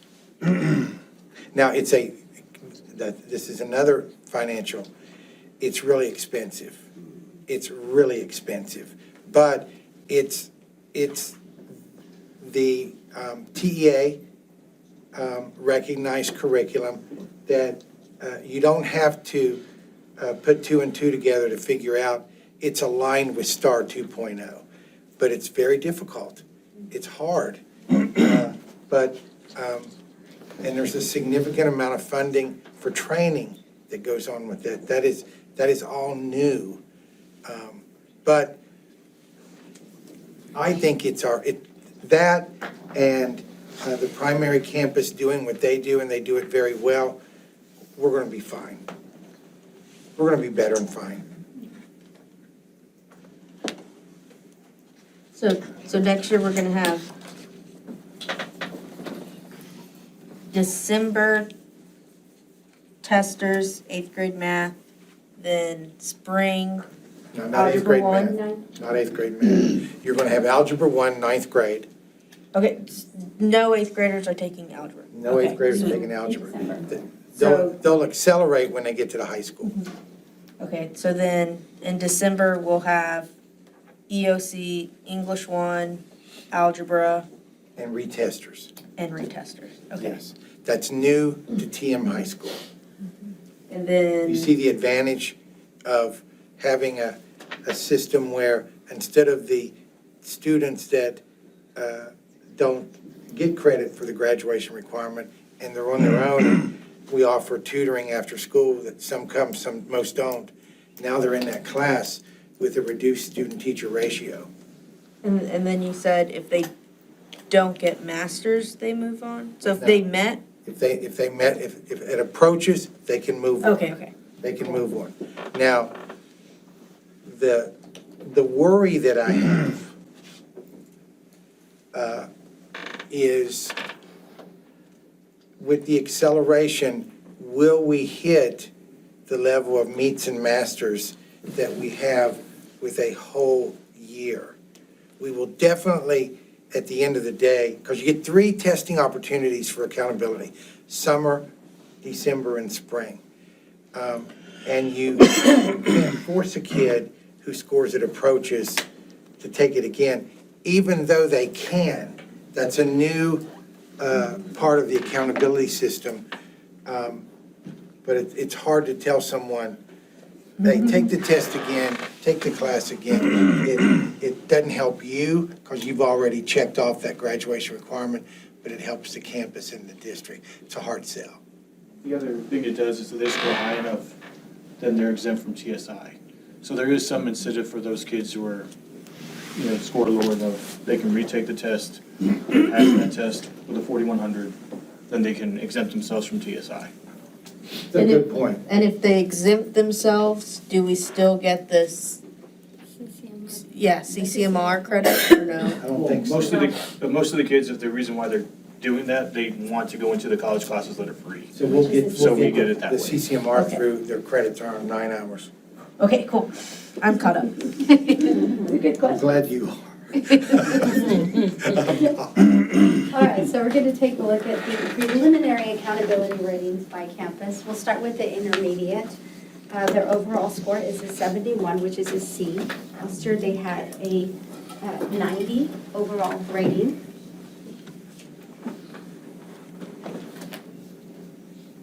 Our middle school preliminary rating is a 91, or an A. Last year they had a 93. 83. I'm sorry, 83, I'm sorry, 83.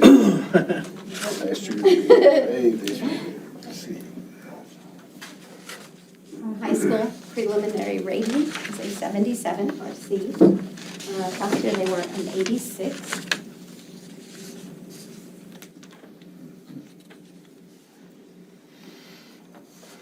And our Academic Career Center preliminary rating is a 41. Last year they were an 89 with the 8 alternative education accountability distinction that they had. They were at an 89. This is judging based on a traditional high school. Let me ask this question. Is there any way that we could take their data and disaggregate it like they were an alternative campus to see what that number and grade would be? I think we need to do our own side-by-side. Yes, sir. I think that's only fair to do. Absolutely, I can get that for you. I know they were shooting for an 8. Really close.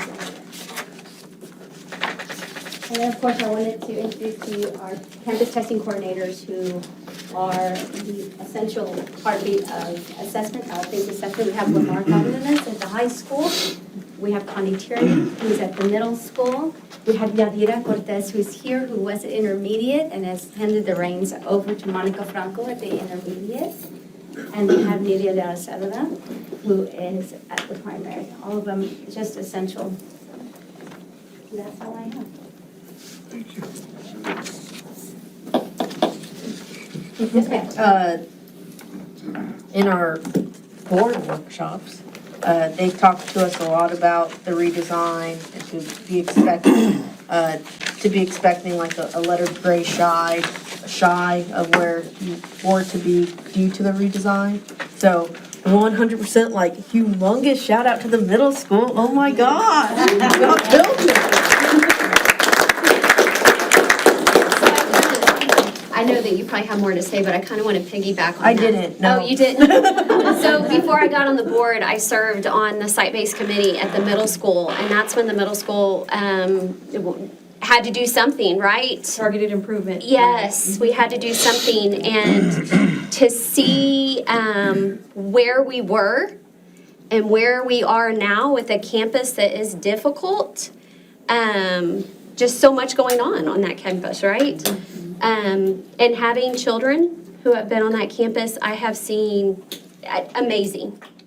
So congratulations, because I know where y'all started and where you are right now. So very, very proud. And I'm proud of all the districts, and I would love to see, because we were told that our campuses would drop down. So we would like to see what ACC is with a fair comparison. Absolutely. I think that's a good idea with that. Make sure it's presented. We appreciate it. Thank you. Thank you. That's a really good job, Iris. Thank you. That was for report only. We're moving on to number 5. This is also a report, a TMISD master schedule, class counts, and warpath travel. Madam President, members of the board, I bring you Mr. Alvarado.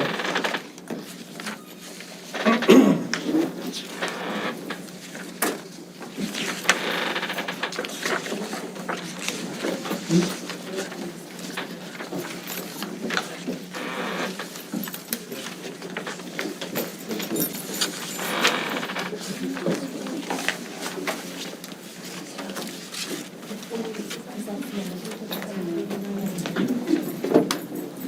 a link in there, is that?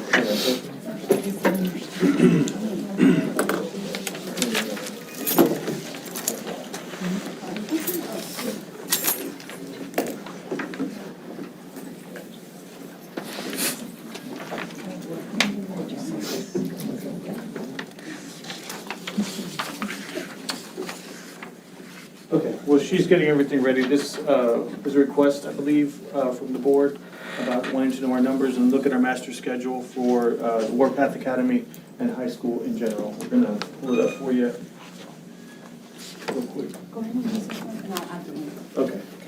Okay. Okay.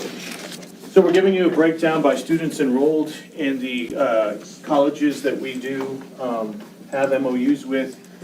For Coastal Bend College, we have 369 students currently who are taking classes at Coastal Bend. And then for A&M Kingsville, 794, the grand total of 796 students involved in the Warpath Academy. You might ask, well, how does that work out, 794 and only 2? But we do have kids who are dually enrolled, and we'll explain to you why.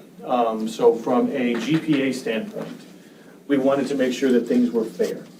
So taking political science at A&M Kingsville is a little different than taking political science at Coastal Bend College. So we wanted to ensure that those students, that everybody had gaining an advantage, so that everybody took political science 2301 at A&M Kingsville, despite that they're might be doing welding at Coastal Bend College. So any academic class is all taken through A&M Kingsville. Coastal Bend College has 8 travelers right now. Today was their very first day going. These were our automotive kids. Doesn't look like tomorrow we will be going due to the weather, but it was a good first day. So the kids got to eat, got to experience how that looks. Once again, this is totally free of charge. The only thing the kids in automotive had to pay for were their steel-toe boots. That's something we couldn't reimburse. Everything else is absolutely paid for with the grants and the generosity of the school district. So thank you for that. Any questions about number of kids or where those totals are coming from? I have a question about Yes. the facilitator. Do you have facilitators for each of these kids that are doing the dual credit through the Coastal Bend? And We have both. So we have adjunct professors that A&M Kingsville has hired. We have Ms. Govarubias, who's got her master's in English. She teaches the English 1301 and 1302 for us. She's doing 1301 right now. And then we have Ms. Waddle, who's teaching both the biology and the lab for both semesters. What we've tried really hard to do with the master schedule, is to put at least a certified teacher in those classes that are being facilitated. So if a student is taking psychology, they're in there, we are trying to get them in with someone who can help them through that psychology course. So that you might see a teacher who's a composite social studies facilitating that class. Our goal is we have 2 teachers who are next in line to be adjuncts. We have one that has a master's in math, so she is able to teach college algebra. We're going to bring that next year. And then we have another teacher who has a master's in social studies or history, and he will be picking up the U.S. history classes next year as well. On the other side, the Coastal Bend College side, we do have adjuncts. Our welding professors are adjuncts with the CBC. Actually, both of them out of Belmont, we stole them. And then we also have our Mr. Brewer, who's working on his doctorate for criminal justice, and that's a massive program we have going on. So you can see there's 143 students in that program on the pathway to get their certification in either law enforcement or in forensics.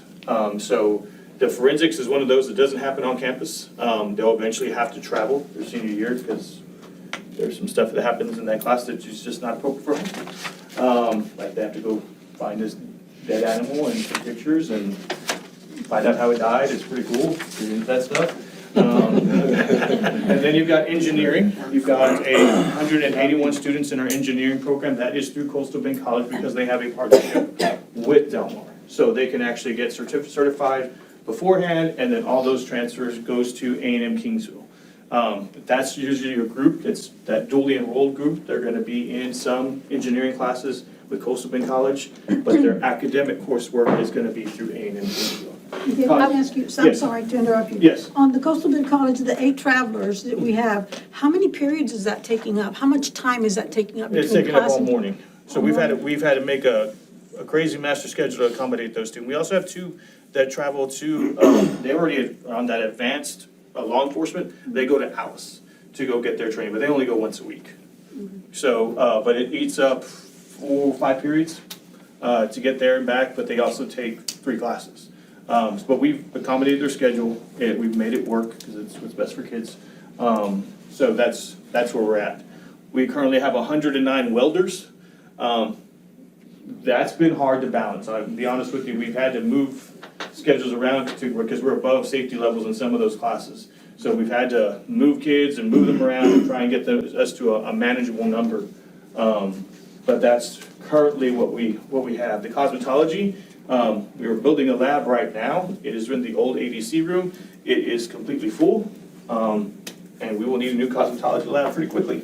But it is one of those programs that it's kids walk out, they're able to get a job immediately. But we are currently building that as we speak. Now, you had 0 travelers for going to Kingsville. Is that because we just started the program, or the schedule's not allowing it, If you or? remember last year, we were on a 8-period day, and in order to do House Bill 4545, we had to use one of those periods as a 7, so really essentially we had 7-period day. Where our kids are in their particular pathway, there's just not enough room to fit that class in. These students who have had 8 periods now 2 years in a row, now it's easy. Now we can get those requirements out of the way. When we talked about testing in December for some of those kids, getting that TSI out of the way is gonna be something that's gonna need to happen for them to take some of these courses. So we look forward to them to knocking out that TSI test, the second half of that English 1, English 2 timeframe, and then they'll move on to knocking out another essential credit through Apex or something like that to make room for more college classes. We want kids to take as many colleges as they can because college is expensive, and if they can get it free for us, why not? Are they all, I'm sorry, are they, all these kids, are they all TSI, they've all passed TSI? No, ma'am. So Coastal Bend College and A&M Kingsville both have some courses that you just had to have attempted TSI. So once you attempt it, it makes you eligible to take the course. So like our sophomores, they're taking sociology and what was the other one? Philosophy. So those don't require any of TSI passing. They just require you to attempt to take it. Coastal Bend College is the same way, as long as you attempt the test. Our goal is to get them testing as much as we can. We're testing them every 6 weeks. The last 3 days, we're opening it up to everybody. Anybody wants to test? We're gonna test you. Let's get it done. But the other way, and I think the easiest way, is just score high enough on your STAR test. You get your 2100, and then you're exempt from TSI. Are you encouraging everybody to TSI? Yes, every 8th grader is going to attempt TSI this year, just for that one provision. So we don't have to be spinning our wheels at the beginning. So they'll test, and then pass or fail makes them eligible to take those 9 hours that A&M Kingsville or Coastal Bend College lets them take without having to pass the TSI. And then hopefully, eventually, they'll learn enough. You really shouldn't challenge that TSI math test until you're kind of halfway through geometry, maybe at the end of geometry, just because you don't know enough math.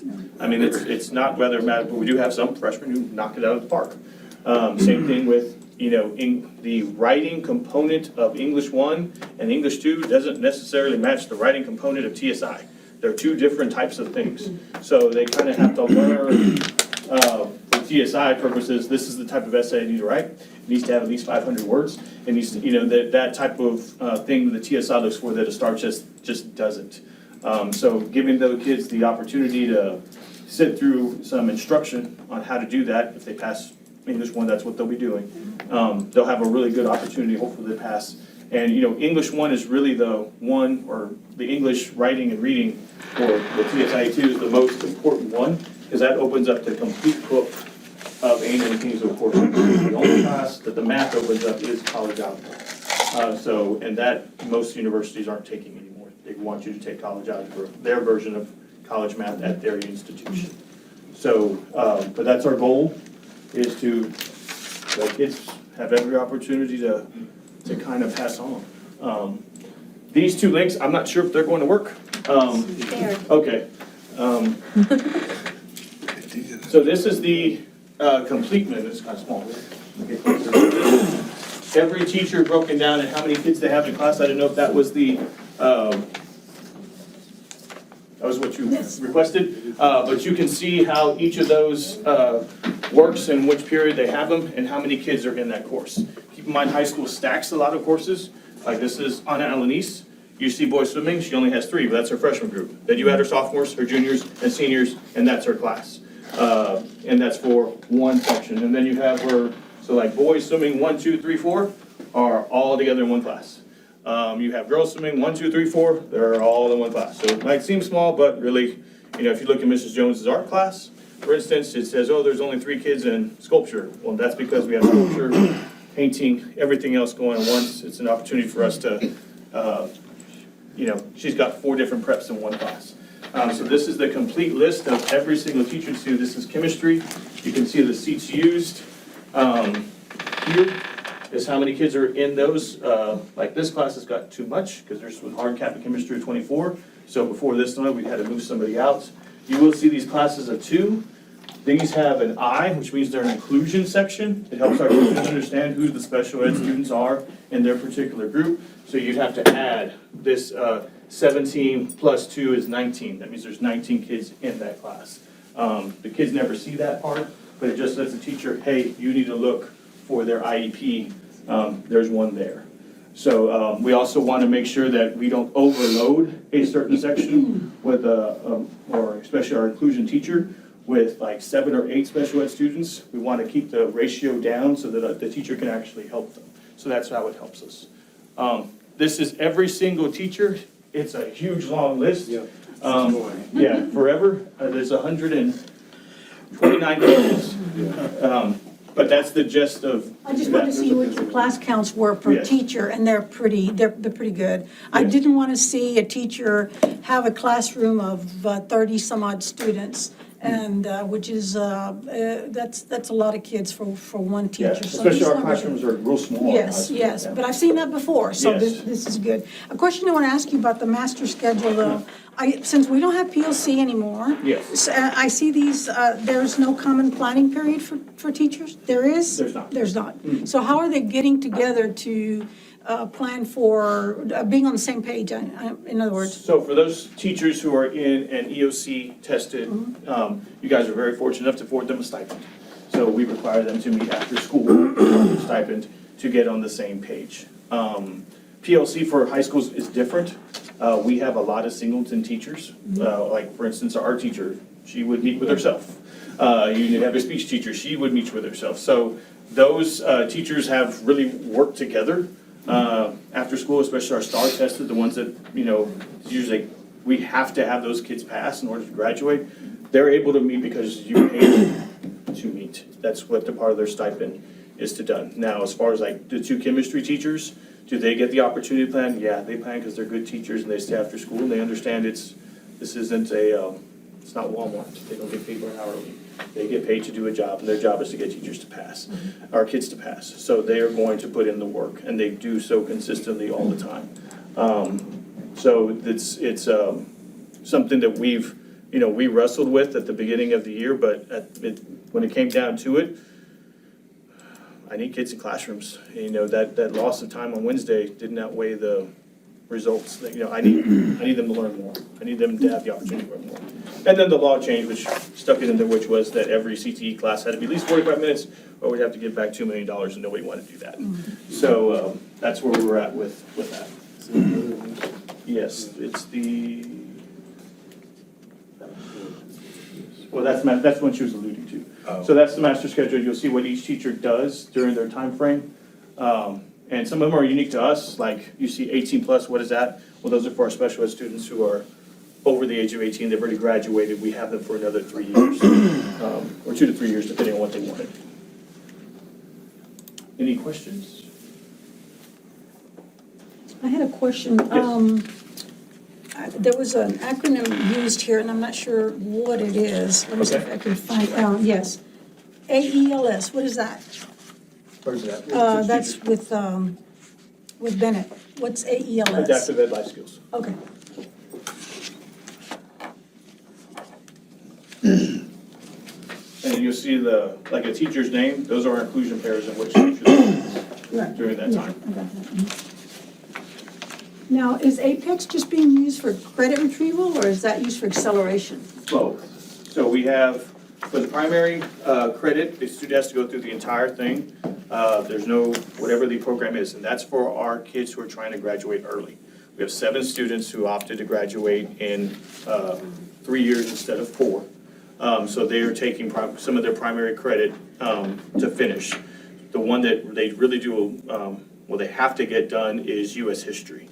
So if I'm a junior coming in, I have to finish the A and B semester so I can test in December. That way I can graduate in May. If we waited till May, by the time we got our testing scores back, graduation would be over because they test that last week. So that's the one that most of our students take to graduate early. Do they still have to tell in their sophomore year, or, yes, that they're Yes. gonna graduate early? Do they still have to do that? Yeah, so it's a whole packet that goes from me to Mr. Bedford, and he signs off on it. The kid has to have an 85 or higher GPA. They have to, not have any credit recovery. They've had to have passed the stars that have led up to that particular one. Occasionally, we will grant, like a kid will come up to us and say, sir, this happened to us, my father passed away. I still want to stay at high school. Can I finish early? Yeah, we'll figure out something. That kid told us his junior year, and we did what we needed to do to get them there.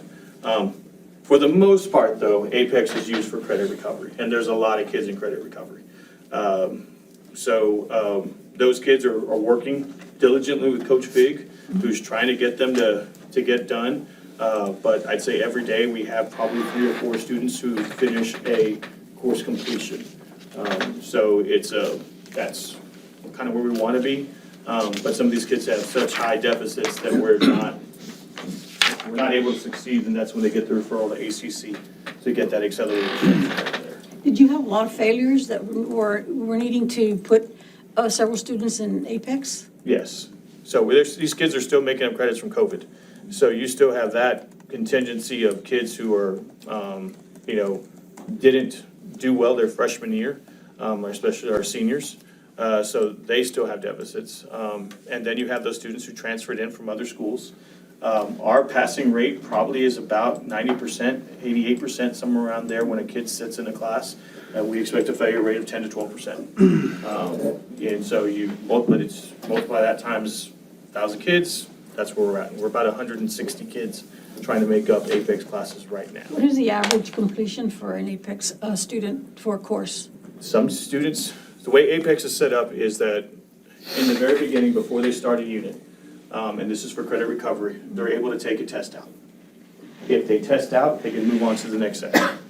Test out, move to the next section. I failed the test, well, then I got to make up that entire section of whatever courses I have to finish. They finish that, they move on to the next section. Most kids will finish an entire semester's worth of credit in about 6 to 8 weeks.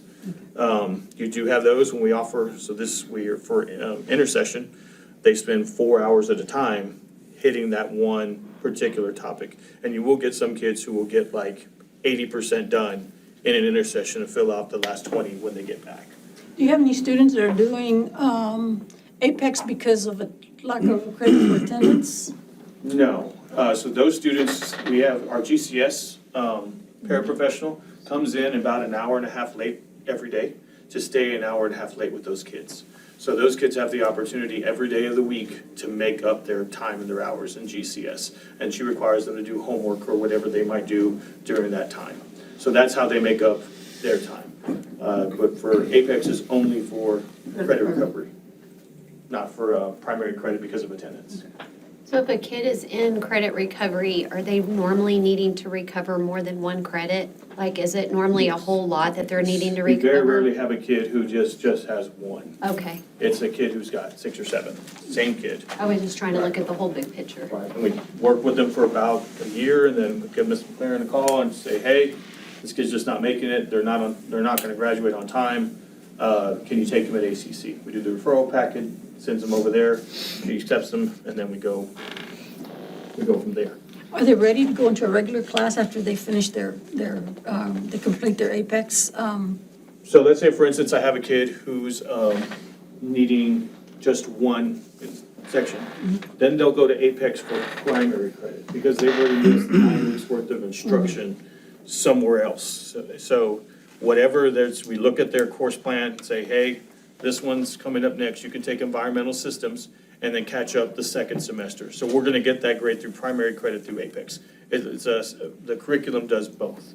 So if I finish my US History A semester, I might say, okay, you still need health, so you're gonna sit with Coach Fig and do primary credit for health to make up that lost time. Because every time you take an Apex class, it's a missed credit somewhere else for primary credit. So we kind of have to, not only do you have to make up what you missed, but now we got to catch you up to what you lost. And so then hopefully we catch them up to where they need to be. So I'm assuming these kids have attendance recovery and credit recovery that th're trying to do at the same time. Unless they've got both. So if a kid is like missed 40 days and they scored less than a 50, then we say, you're going to need to sit through the entire class again because you didn't get the instruction and you weren't there. Okay. So if they score less, our rule is for any class that they score less than a 50 that's star related, they're going to sit through that class the entire year again. Okay. If it's not a star class, then they can actually make it through Apex. But if they have the double whammy of, I missed 40 days of school and I got a 30, there's no point. We're gonna make you sit in the same class again. Okay. Any other questions? Good information. Thank you. Okay, thank you. Thank you, sir. All right.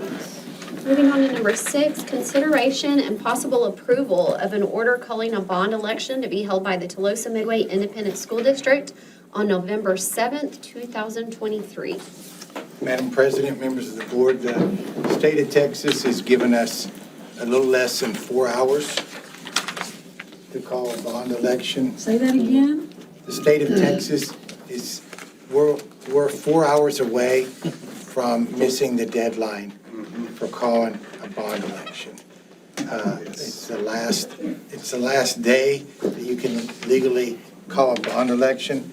The only new information that I have for you is some financial information that Mr. Quiroga sent to me today, and I'll entertain any questions. I have a simple question. We're gonna, just by some of the paperwork that we have, we're gonna add roughly 215,000 square feet of a building. Have we figured out what that property insurance is gonna increase us to I have not at all? I mean, extrapolated that out now. so we have no idea, I mean, I don't know what the square footage we have right now,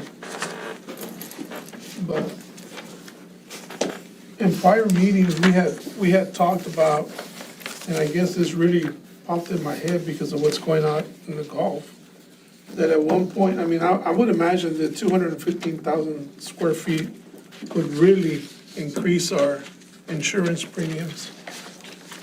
And at that point, we were, at the past meetings, we were talking, you know, if something really bad happened to a lot of our campuses, we were gonna struggle just to meet the deductible to get these things rebuilt. So we're adding, you know, 50,000 to the high school, and we're adding a whole $165,000 new building. Let me tell you how I would answer that. And let me use, I like to use sports analogies because of my background. When the University of Texas and University of Oklahoma decided to leave the Big 12 Conference and go to the SEC, the majority of the people who pay attention to that type of realignment saw it as the death signal to the Big 12. They hired a new commissioner called Brett Yormark. And at the time, the Big 12 home office had 24 employees. His vision was to double the staff, knowing, going against conventional wisdom, that everybody felt they were on their deathbed. And subsequently, you've had the University of Houston, University of Cincinnati, BYU, Arizona, Arizona State, Utah, and now they're very, very healthy, probably the third-rated major conference in America. I firmly believe that if this investment, both in expanding square footage, infrastructure, maintenance, giving the voters an opportunity for natatorium improvements, athletics, will do the same thing for us in the form of student enrollment. I really believe that. As in attracting more people to the Yes. district? Well, we would need more people in the seats to be able to cover. I also don't think there's a better time. I've never seen the significant tax decrease that's going to happen this year on the M&O side with tax compression. So there's no better time that I see to invest at modest increase in tax rates than the time we're in right now. I understand all that, but I think we owe it to the community, our constituents, our friends, our families, to have some kind of details as far as cost. That's a simple, in my mind, that's a simple question. We know we're gonna have an insurance increase because of the size that we're increasing. So that's why I decided to ask a simple question. By all means, I know we need a bond. I mean, that's not my problem. My problem is having detailed information for the voters, for our community, because it all falls back on us eventually. If we make the right or wrong decision, and I don't want to be a part of the board that didn't have the answers. I've said this from day one, little details like that is something that I think, we should be able to, we're gonna increase 200,000, our insurance is gonna go up, and our deductible is really gonna go up. Can we cover it if something bad happens? Look in Hawaii. I mean, who would have thought? I mean, things do happen, so, I get that we need the bond. I get it's a great time. I just want to be able to provide more details to the people, and I thought that was a fairly easy question that should be able to be answered. So I would say, I think you're right, man, and we do need those answers, but this bond, like what we're approving today, is a high level, 10,000 foot. This is what we need, this is what we estimate the cost. Yes, it's gonna go up, but you gotta also think with new technology, all of that, it's not gonna be like we're insuring old buildings, right? That insurance is a lot more than insuring a new building, right? So yes, it is gonna go up. And I think those are questions we can get answered for sure. I think that's great. We need to have that level of detail for the community so that they know what every penny's going to and can we sustain this, right? But the only ways you get money is through students in the seat That's it. and athletics, right? People coming to games, people coming, you can make money there. So, new schools, definitely. I think, I agree 100% will attract more people. No question. A ratings at the junior high, those type things are all the things we need to keep this momentum going. Because right now, if we wait any longer, we're gonna be turning people away, and we're already in a crisis with money, right? So I think we can get you those answers. I think that's a great question and a great point. You know, we do need the level of detail so we can talk to the Yeah, constituents. because a big hurricane or tornado doesn't care how new the building is. I agree. Yeah, so- I agree, but Yeah. a new building will be built for a big hurricane or Yeah, tornado. I just wanna An make old building sure isn't. that we can meet the deductibles on to, you know, if something does bad happen. Do we need it? Of course, I know we need it. Yeah, I just want to make sure that little details can be answered. And I agree with Paul. I think we had a great meeting last Monday. And we got a whole lot of specific questions answered. I'm sorry you couldn't be there, but this, I got the information. a lot, well, I'm just saying, it was a great bond meeting. It was great information for us. It was very, very clear that our students and our staff at TMISD need this bond, and we're not gonna be able to continue to bring in more kids that live in our district and educate them without portables if we don't start taking care of the needs and the future of this district. Because it is gonna grow. Housing developments that are city councilman brought up, and the one that is going up on Red Market. Now, what are you supposed to get, 1.5 kids per household, I think, so it used to be something like that. And you get 200-300 houses, you know, 1.5 times that. So there is a need, and yes, if they build it, they will come. I think they made a movie of that. So I'm sure that, you know, it's a big feat and costs money, but eventually it'll pay off for our district and especially for our students. Yes, certain maintenance costs and everything will go up, but it's just like anything else that you do privately, this is a public thing, so more kids in the seats, more here, it brings in more money. I have another question. Mr. Matron, there's 3 propositions, so is your target gonna be the first proposition, which is the bigger one? Is that what you're gonna be targeted first? Or are you gonna simultaneously work on the natatorium while you're still building? Are you gonna be able to sell bonds for that while you're selling bonds, CT building? What I would envision we would do is, when the bond passes, to entertain an RFQ for an architect, and have the architect help make some of those priority decisions. What I've seen in the past is the natatorium, B and C are your smaller projects. I would think that the first bond sale would be in the range of 30 to 40 million, where you would start hitting maintenance, perhaps B and C, and then getting the design work for the new CTE center and the new junior high.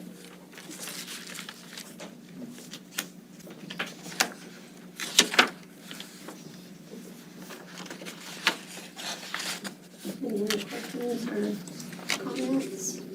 I was just gonna say, I think the bond is great, and it's gonna alleviate a lot of the concerns that our district has today. I do think it's extremely important that we already almost start working on our next bond package to include extensions at the primary and intermediate, because they're extremely close to That's a terrific capacity. vision. Terrific vision. Because we're not alleviating as much congestion that we have at our primary and intermediate, but we've got to have these other buildings too. So we got to start somewhere, right? And this is our start. But the new middle school will help with the primary overcrowding. Is that correct? Yes. Because you're gonna move. Yes, we're going to transition another grade. The community's not seeing that, that's why I'm asking. Still in the junior high gives us an early childhood center.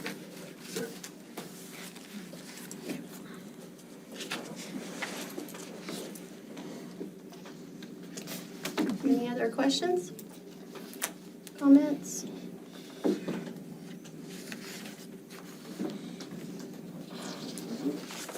Madam President, members of the board, I move that the board adopt an order calling a bond election to be held by the Tolosa Midway Independent School District with Proposition A in the amount of $151,825, Proposition B in the amount of $7,800,000, and Proposition C in the amount of $5 million. I'll make the motion that the Board of Trustees recommends on for an emergency bond election for Measure A, which includes a $151,825,000 for purposes of design, construction, renovation of a new, updating, modernization, acquiring equipment, school facilities, and the purchase of new school buses and security devices for school buses. Measure B, for the board to authorize the issue and sale of bonds of the district in one or more series in the aggregate principal amount of not to exceed $7,800,000 for the purpose of designing, construction, renovation, improvement, upgrading, and modernization, acquiring equipment, school, auditorium, and related infrastructure. Measure C, that Tolosa Midway as to be authorized to issue and sell bonds of the district in one or more series in the aggregate principal amount of not to exceed $5 million for the purpose of designing, construction, renovation, improving, upgrading, updating, acquiring, and equipping school recreational facilities. I second that motion, whatever Paul said. Thank you, Ben. I knew it was gonna go just like that. I didn't hear it all, can you repeat it? Got me to do it again? Okay, so we have a motion there is a resolution. I'm gonna go ahead and read that, the resolution. An order calling a bond election to be held by the Tolosa Midway Independent School District, making provision for the conduct of the election and resolving other matters related to such an election. Whereas the Board of Trustees of the Tolosa Midway Independent School District, located in Nueces County, Texas, hereby finds and determines that an election should be held to determine whether the district shall be authorized to issue bonds of the district in the amount and for the purposes hereinafter identified. And whereas the district will contract with the county by and through its county clerk to conduct all aspects of the election.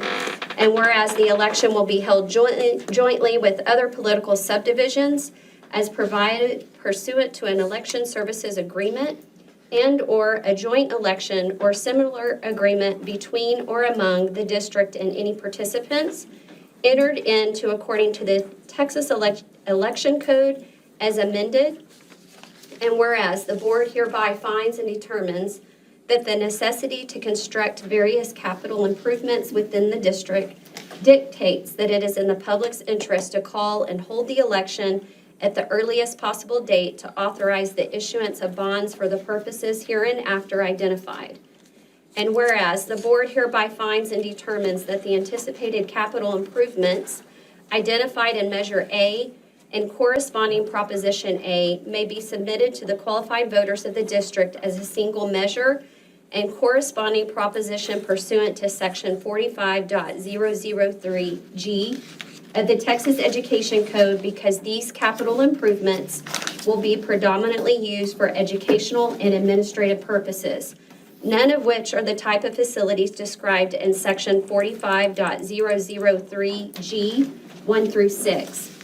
And whereas the board hereby finds and determines that the anticipated capital improvements identified in Measure B and corresponding Proposition B must be submitted to the qualified voters of the district as an additional measure and corresponding proposition because these facilities are the type of facilities described in section 45.003G2 of the Texas Education Code.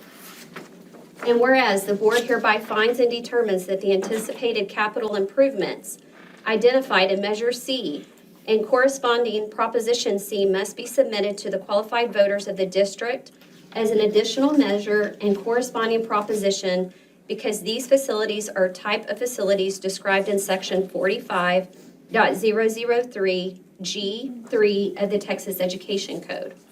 And whereas the board hereby finds and determines that the actions hereinbefore described are in the best interest of the residents of the district. Now therefore be it ordered by the Board of Trustees of the Tolosa Midway Independent School District that Section 1, the election shall be held in the Tolosa Midway School District on November 7th, 2023, which is a uniform election date under the code and is 78 or more days from the date of the adoption of this order, for the purpose of submitting the following measures to the qualified voters of the district. Measure A, shall the Board of Trustees of the Tolosa Midway Independent School District be authorized to issue and sell bonds of the district in one or more series in the aggregate principal amount not to exceed $151,825,000 for the purposes of designing, constructing, renovating, improving, upgrading, updating, modernizing, acquiring, and equipping school facilities and any necessary or related removal of existing facilities, in the purchase of new school buses and security devices for school buses, such bonds to mature serially or otherwise not more than 40 years from their date in accordance with law, any issue or series of such bonds to bear interest per annum at such rate or rates, fixed, floating, variable, or otherwise, as may be determined within the discretion of the Board of Trustees, provided that such rate or rates of interest shall not exceed the maximum rate per annum authorized by law at the time of the issuance of any issue or series of such bonds. And shall the Board of Trustees of the district be authorized to levy and pledge and cause to be assessed and collected annual ad valorem taxes on all taxable property in the district sufficient without limit as to rate or amount to pay the principal of and interest on the bonds. Measure B, shall the Board of Trustees of the Tolosa Midway Independent School District be authorized to issue and sell bonds of the district in one or more series in the aggregate principal amount not to exceed $7.8 million for the purposes of designing, constructing, renovating, improving, upgrading, updating, modernizing, acquiring, and equipping a school natatorium and related infrastructure, such bonds to mature serially or otherwise, not more than 40 years from their date, in accordance with law. Any issues or series of such bonds to bear interest per annum at such rate or rates, fixed, floating, variable, or otherwise, as may be determined within the discretion of the Board of Trustees, provided that such rate or rates of interest shall not exceed the maximum rate of annum authorized by law at the time of the issuance of any issue or series of such bonds. And shall the Board of Trustees of the district be authorized to levy and pledge and cause to be assessed and collected annual ad valorem taxes on all taxable property in the district sufficient without limit as to the rate or amount to pay the principal and interest on the bonds.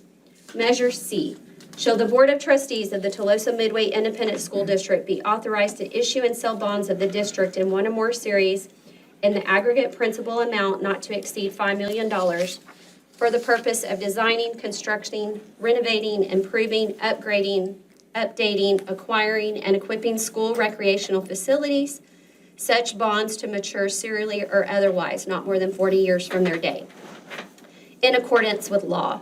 Any issue or series of such bonds to bear interest per annum at such rates or rates, fixed, floating, variable, or otherwise, as may be determined within the discretion of the Board of Trustees, provided that such rate or rates of interest shall not exceed the maximum rate per annum authorized by law at the time of the issuance of any issue or series of such bonds. And shall the Board of Trustees of the district be authorized to levy and pledge and cause to be assessed and collected annual ad valorem taxes on all taxable property in the district sufficient without limit as to rate or amount to pay the principal of and interest on the bonds.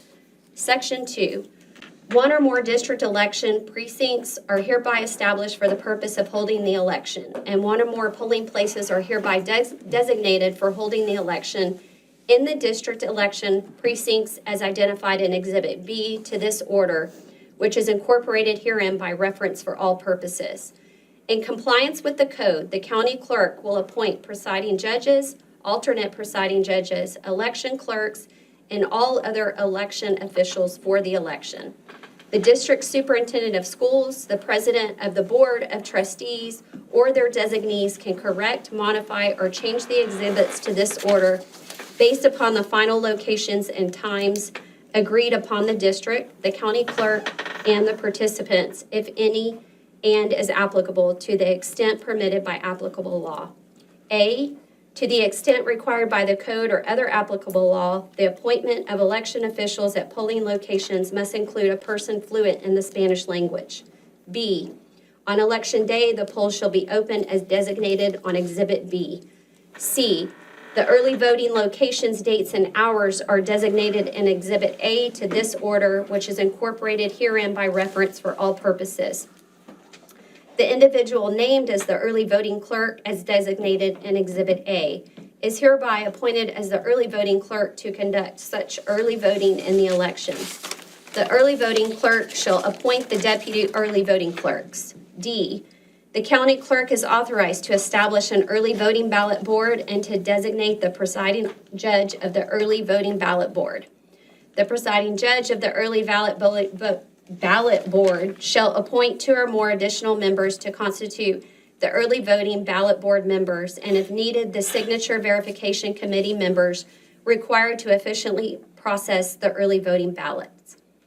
Section 3, any legal permissible voting method may be used for early voting and election day voting by personal appearance, and then required by the code, at least one accessible voting system per polling place will be provided. Certain early voting may be conducted by mail according to the code. Section 4, the district is authorized to utilize a central counting station as provided by the code. The county clerk or the designee thereof is hereby appointed as the manager of the station, who will establish a written plan for the orderly operation of the station according to the code. The board hereby authorizes the county clerk or the designee thereof to appoint the presiding judge of the station, the tabulation supervisor, and the programmer for the station, and may appoint station clerks as needed or desirable. The county clerk will publish or cause to be published notice and conduct testing on the automatic tabulation equipment relating to the station and conduct instruction for the officials and the clerks for the station according to the code. Section 5, the official ballot shall be prepared according to the code so as to permit voters to vote for or against the aforesaid measures that shall appear on the ballot substantially as follows. Proposition A, the issuance of $151,825,000 in bonds for school facilities and the levy of taxes sufficient to pay the principal of and interest on the bonds. This is a property tax increase. Proposition B, the issuance of $7.8 million in bonds for school natatorium facilities and the levy of taxes sufficient to pay the principal of and interest on the bonds. This is a property tax increase.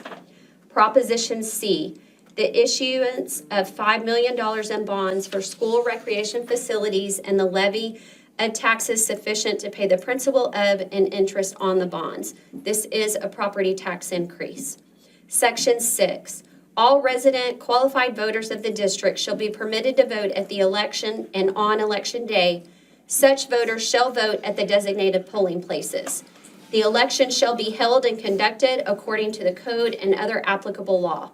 To the extent required by law, materials and proceedings relating to the election shall be printed in both English and Spanish.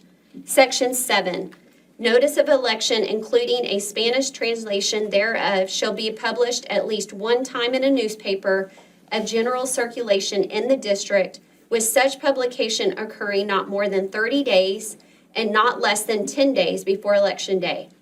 Moreover, a substantial copy of this order and the voter information attached as one or more exhibits, including a Spanish translation thereof, shall be posted, A, not less than 21 days prior to Election Day, 1, on the bulletin board used for posting notice of board meetings, 2, in 3 additional public places within the district's boundaries, 3, in a prominent location on the district's internet website, and B, in a prominent location at each polling place on Election Day and during early voting. A sample ballot shall be posted in the district's internet website not less than 21 days prior to Election Day. Section 8, as of the date of this order and as further reflected in one or more voter information documents attached in this order, the district had outstanding an aggregate principal amount of debt equal to, including maintenance tax debt, if any, the aggregate amount of the interest owed on such district debt obligations through respective maturity totaled, and the district levied in an ad valorem debt service tax rate for its outstanding debt obligations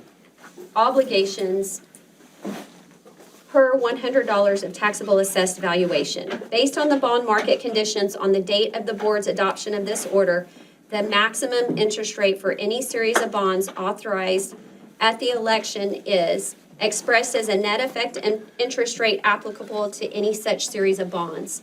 The bonds that are the subject of this election shall mature serially or otherwise not more than 40 years from their date, as prescribed by applicable Texas law. The foregoing maximum net effective interest rate and amortization period are only estimates provided for Texas statutory compliance. They do not serve as a cap on the per annum interest rate at which any series of bonds authorized at the election may be sold, or the amortization period for bonds that are subject of this election.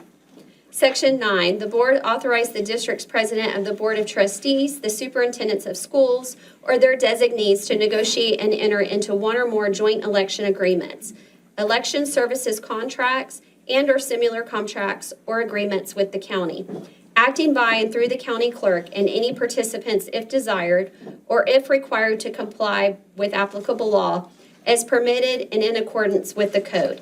In addition, the board authorized the president of the Board of Trustees, the superintendent of schools, or their designees to make such technical modifications to this order that are necessary for compliance with applicable Texas or federal law, or to carry out the intent of the board as evidenced herein.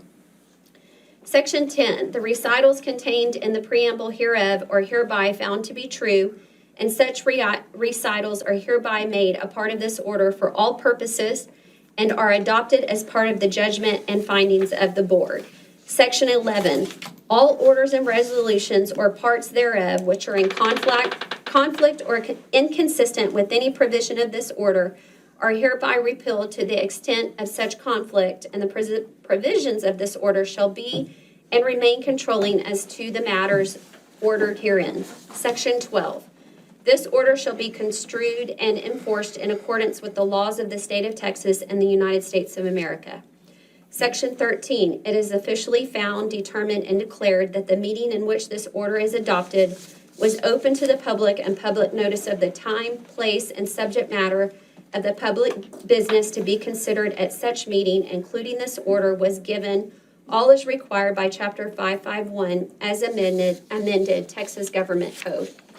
Section 14, if any provision of this order or the application thereof to any person or circumstance shall be held to be invalid, the remainder of this order and the application of such provision to other person and circumstances shall nevertheless be valid, and the board hereby declares that this order would have enacted without such invalid provisions. Section 15, this order shall be in force and effect from and after its final passage, and it is so ordered.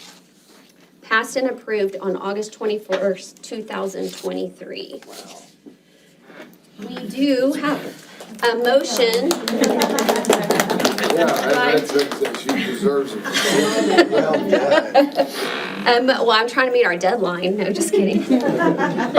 We do have a motion by Paul Mastella and seconded by Ben Benavides. And now we will vote. All those in favor of the bond? And none opposed. Motion carries 7-0.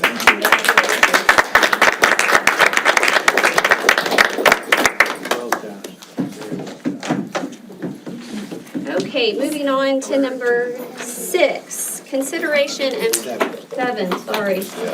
Gotta move, no, I don't want to read that again. Discuss and consider approval of first reading of TASB Update 121 Local. Dr. White? Madam President, members of the board, Chrissy, as she's getting the video for the first reading ready for us to view. This is the first reading of 2 for TASB Update 121. This update contains several items related to business, finance, facilities, and some student items related to admissions and student welfare.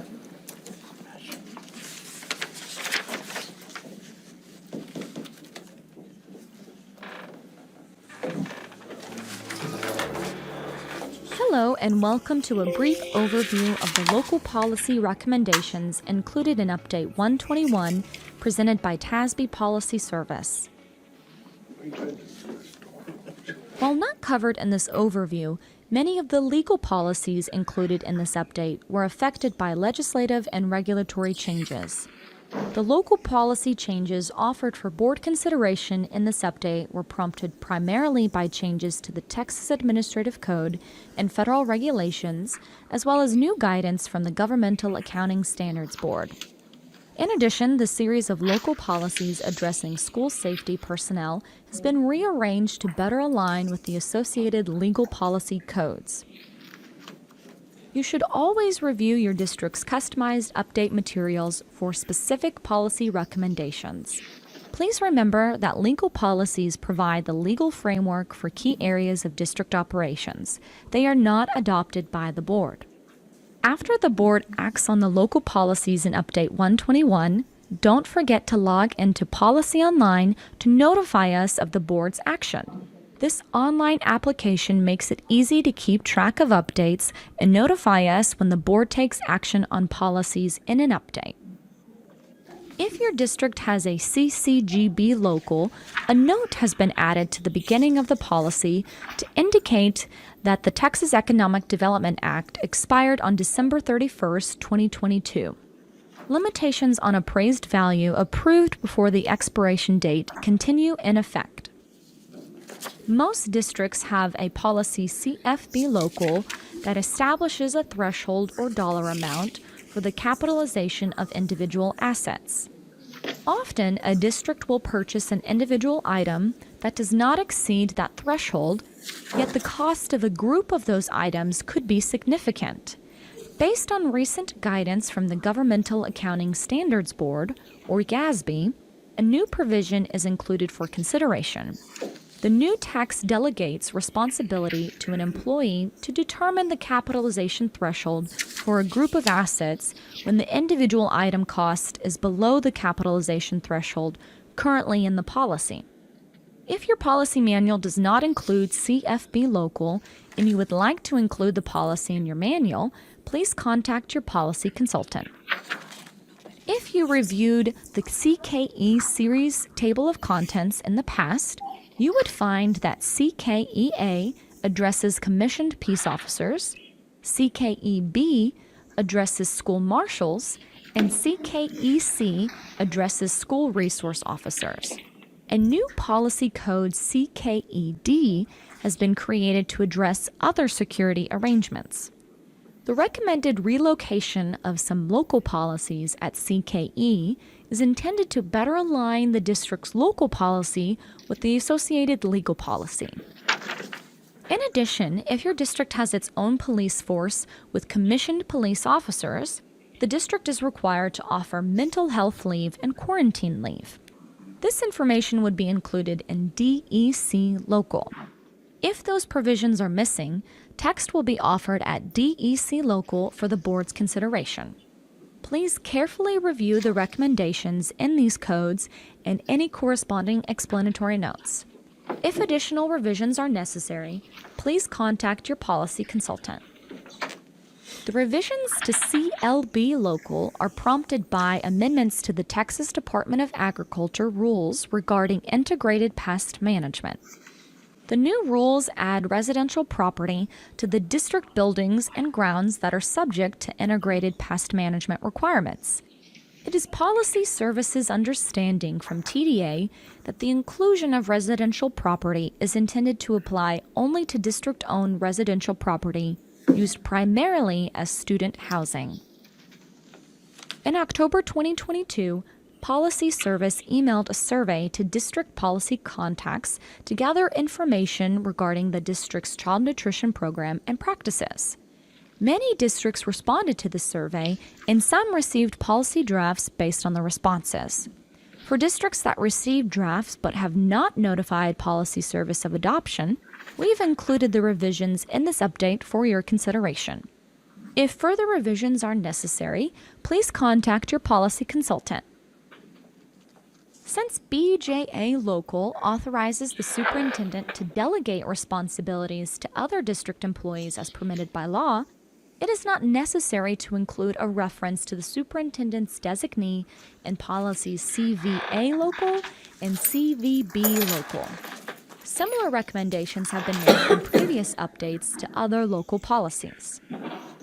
The change to DEA Local is intended to eliminate possible confusion about how frequently the district's salaried employees are paid. The revision would replace the term bi-monthly with the more specific and widely used term semi-monthly. If your district has a different payment schedule, please contact your policy consultant to discuss adjustments to this policy.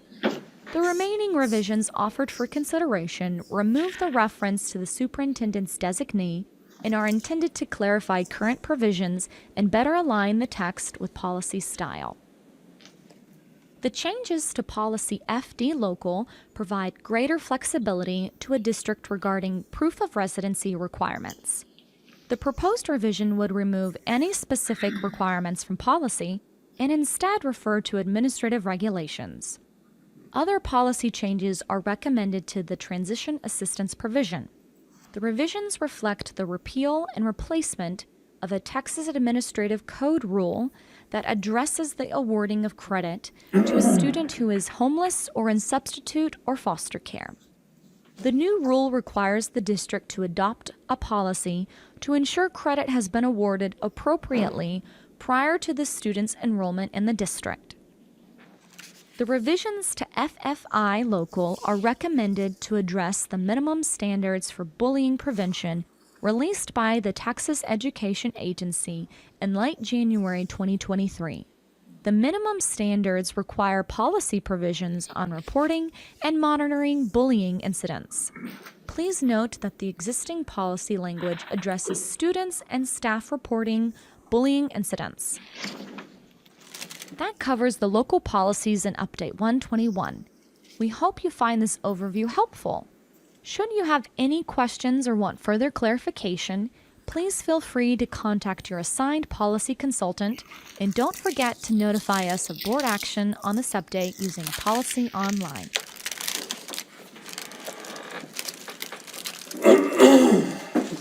So, since now we're all well informed on the first reading in 121, are there any further questions? It's just a lot of semantical. Yes. Minor changes. Very minor. Yes. I've read through all of them. Few additions, but needed ones.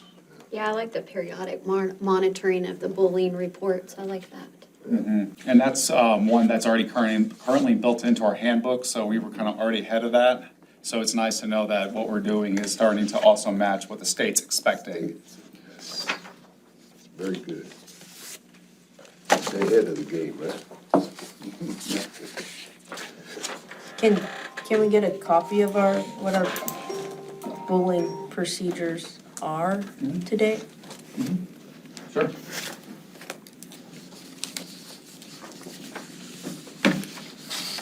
Any other questions?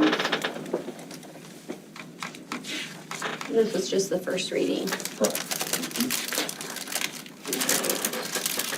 Number 8 is to discuss and consider approval of school health advisory council members. Shaq, Dr. White? Yes, sir. Madam President, members of the board, for school year 23-24, we ended last school year with the opportunity for anybody in the community to fill out an application to join one of our district-wide committees, of which SHAC was one of the options. So when we pushed out the application, we received around 15 or 20 applicants. And from there, we kind of went through each one to see the interest and to remind them of the obligations and responsibilities if they were to commit to the SHAC committee. And so when we were finished going through the applications and reviewing prior year memberships, the members here were drawn from those applications and from prior year experience on the committee from 22-23. And so you've got the members here. Also included is the 4 required meetings. We try to space them out once every 60 days, 2 in the fall, 2 in the spring for balance. And as of today, the first meeting is scheduled on Thursday, the 24th. Are there any questions about memberships or just in general about SHAC this school year? It's always good to have a school board member on the SHAC. It's very good. Will we get an annual report of what happened? Yes, ma'am. Okay. That will come in October after September's improvement plans are presented. And the members that are on here from last year, they had like good attendance and Yes, attended ma'am. most of the That was meetings? 90% attendance is required. So Awesome. if you missed more than one meeting, then you weren't asked back, unfortunately. All right. Any questions, comments? All right. Madam President, it is the administration's, recommendation that the board approve the school health advisory SHAC members as provided. I'll make a motion that the administration's recommendation, the board approve the school health advisory council committee members as presented.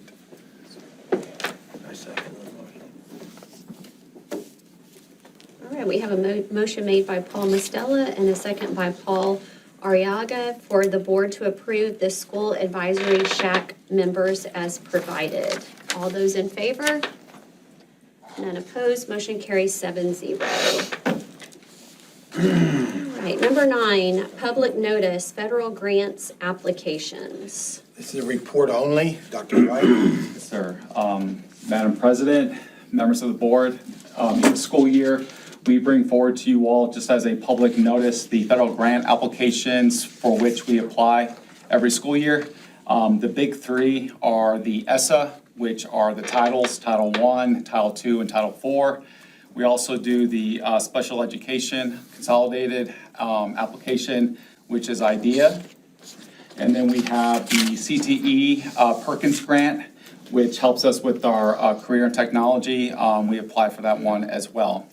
So if you have the opportunity, what will be posted is just the basic outline of the grant breakdown, the entitlement, the purpose, and some of the details that kind of encompass the consolidated applications. For instance, you can see the breakdowns for Title I, Title II, and Title IV.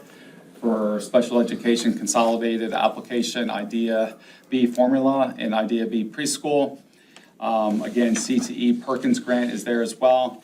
I also included the School Safety Standards Grant, which we've already been awarded, but just to kind of keep the grants in one place. As of right now, this is kind of what we're looking at for this current school year. Are there any questions? Very good. If IDEA was paid to the max that the mandate had allowed, what would be that number? I don't know. I feel like that's a trick question. I don't think it's a trick question. No, it's not. Are you saying for us? As in, I guess I need more specifics. Like, are you asking if we were to be given more or?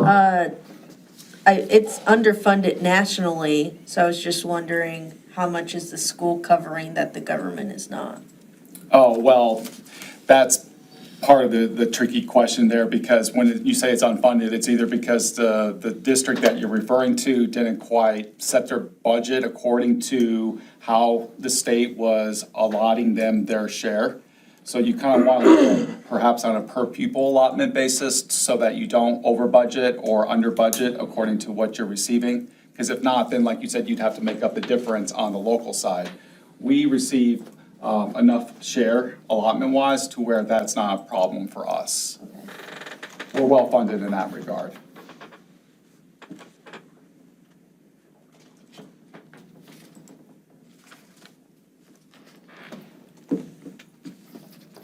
Okay.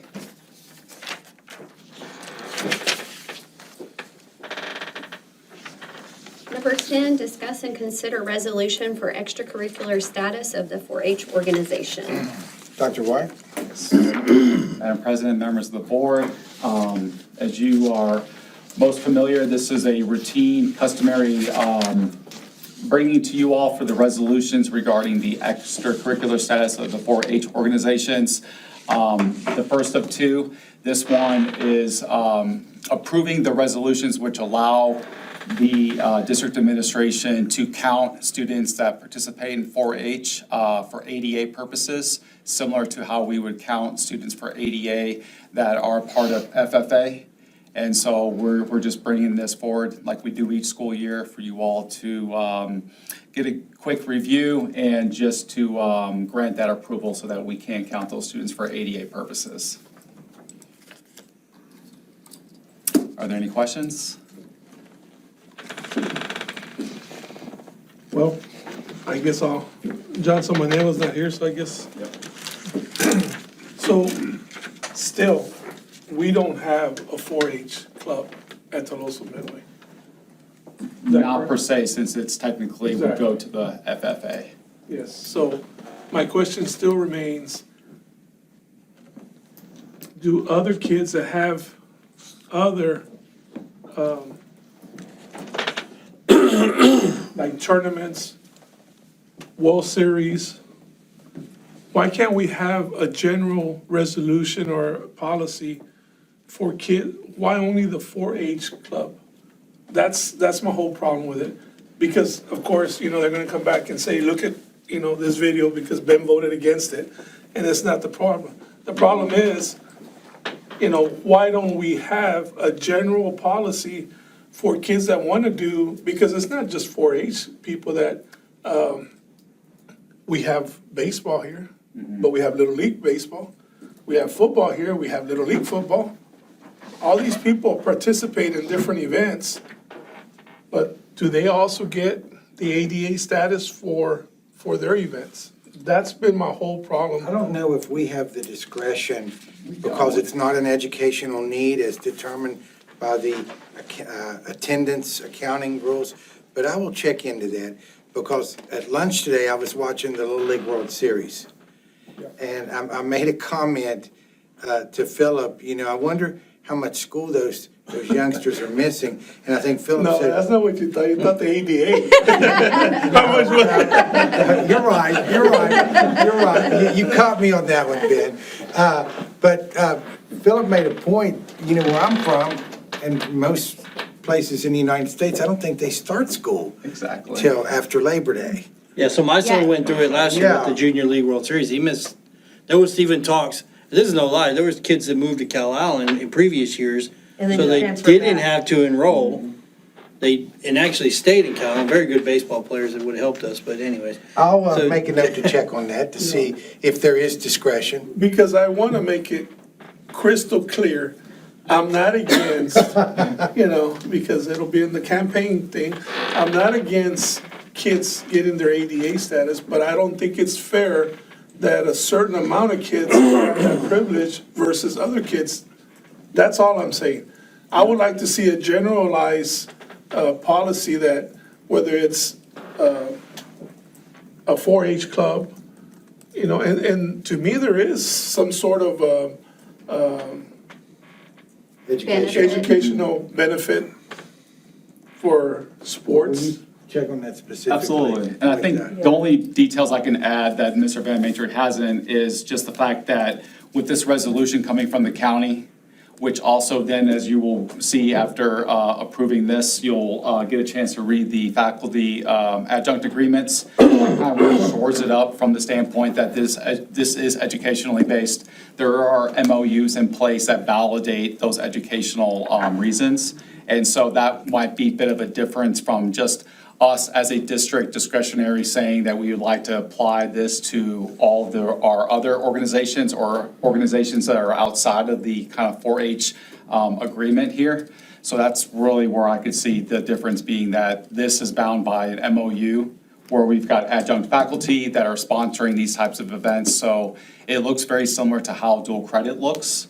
And so that's one of the reasons why this kind of falls within that type of flexibility. Well, you see, I've never had that explanation before. Oh. So, at all, it's. And then also, we have teachers here that are with them at everything that they go to, like they're transported by. I understand that, but that still doesn't make it a part of TM. That's still, the 4-H clubs are not part of TM.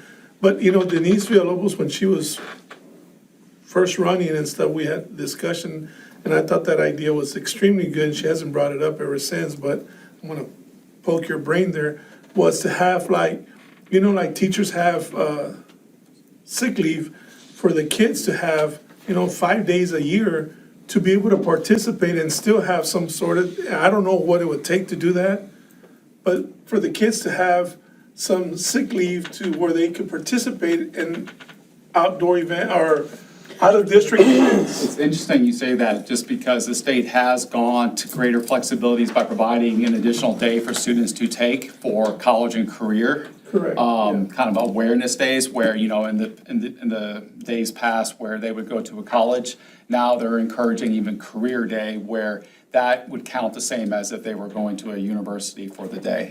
So I see the state kind of trying to broaden their scope with allowing certain flexibilities like that, so perhaps maybe we'll see something in the future from them along those lines. So that would be like a state rep Right. thing to bring up. Yeah. There you go. Keep pushing it. Mark it down. But yeah, from what I read previously, everything was pretty much board discretion on what to allow or not to allow. But that state though, like the state allows 2 college days that they can have. So that would have to come from the state. That wouldn't be a board distinction. I mean, it wouldn't be something. But no, the board saying something like this has actual value. That was Oh, under board discretion. yeah, I get that, yeah. Yeah, well, that's why we voted. Yeah, I think it's a good idea too. There's a lot of organizations that kids are involved in outside of school that they're being counted absent for, and the ADA isn't being counted for like it is for our 4-H programs. It would be to our benefit. Because the kids are gonna go, they're gonna go, they're gonna go. And then, it kind of relates, not really. When I went to their large event last year in January, TM held a large percentage of the students that were attending the events. And I think we hold enough to where we can counter back / work with the organization, FFA, 4-H, to arrange their event that is most beneficial to us. Because Calallen and TM were by far the largest student attendance out of any other school district in Nueces County. So I know like last year we did, or maybe it's this year, well, we did the whole super weird, like 4 to 5 week Christmas break due to 4-H. When those items come up in the future, we have the power to say, hey, this is not beneficial for our school district. We're trying to rearrange our schedule for them when we're the highest attendance for their event. So I think, yeah, it should work the opposite way in the future. And we should realize that. Utilize the leverage. Yes. Leverage. Yes.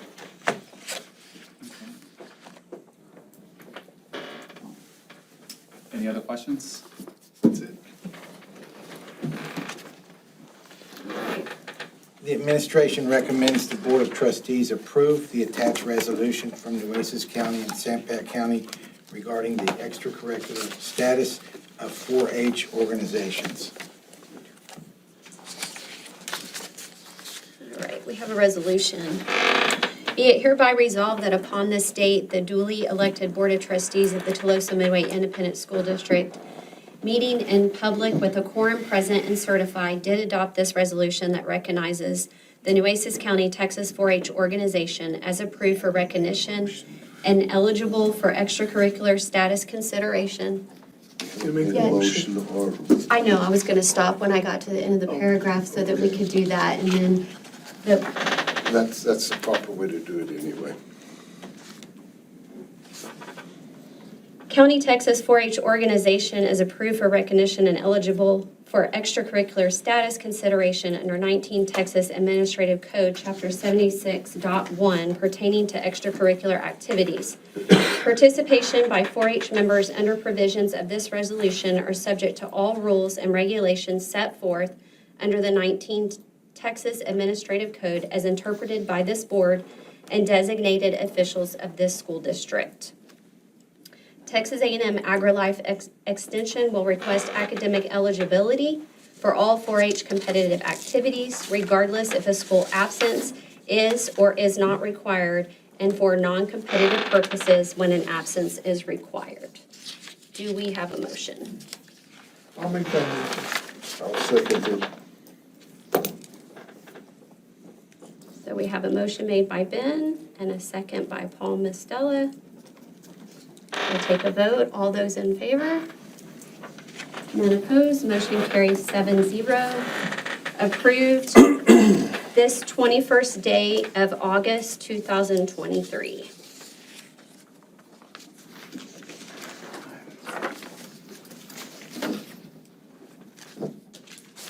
Number 11, discuss and consider approval of the adjunct faculty agreement for San Patricio and Nueces County. Dr. White? And so along approving the resolutions, this is just now approving the MOUs in place with the respective counties. Are there any questions about the MOU agreements? Very impressive credentials of the adjuncts. Yes. Any other comments or questions?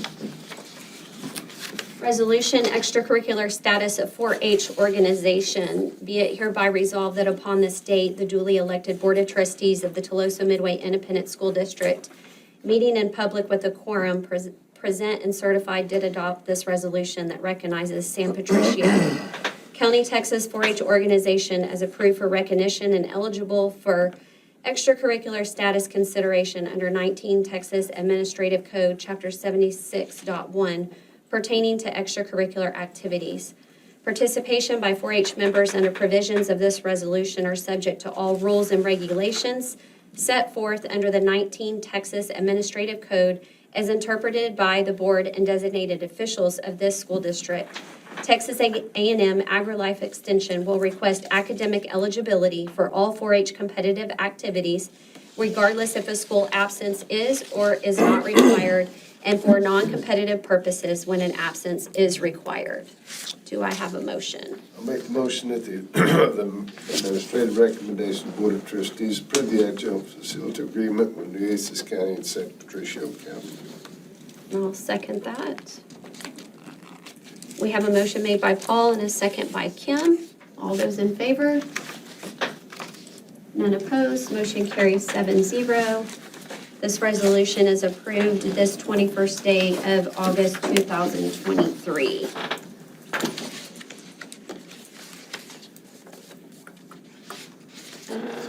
Do we have another one?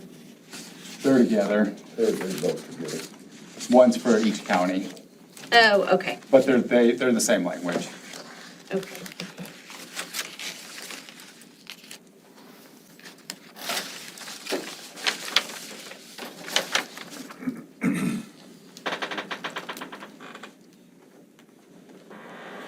So this whole thing has to be read.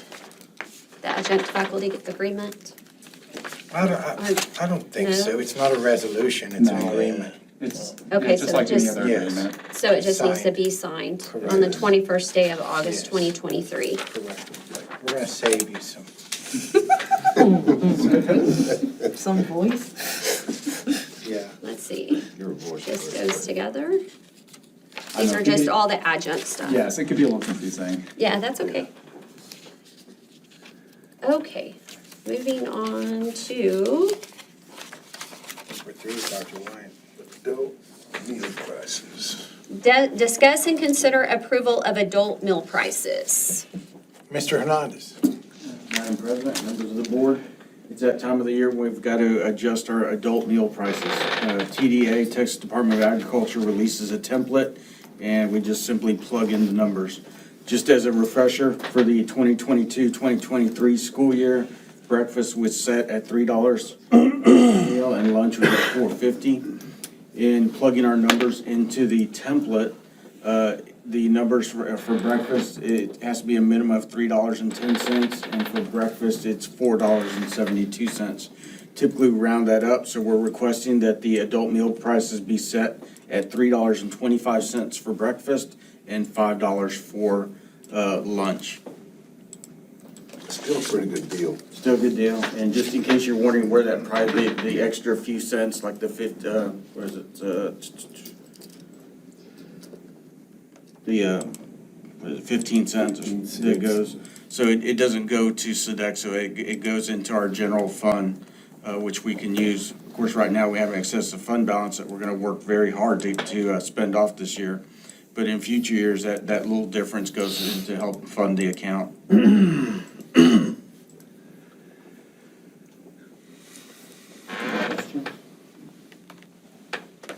Does that fund balance have a shelf life, Patrick? I mean, we have to spend it by a certain time. It doesn't have an exact shelf life, but we do get written up for not You get a spending. finding. It's a finding.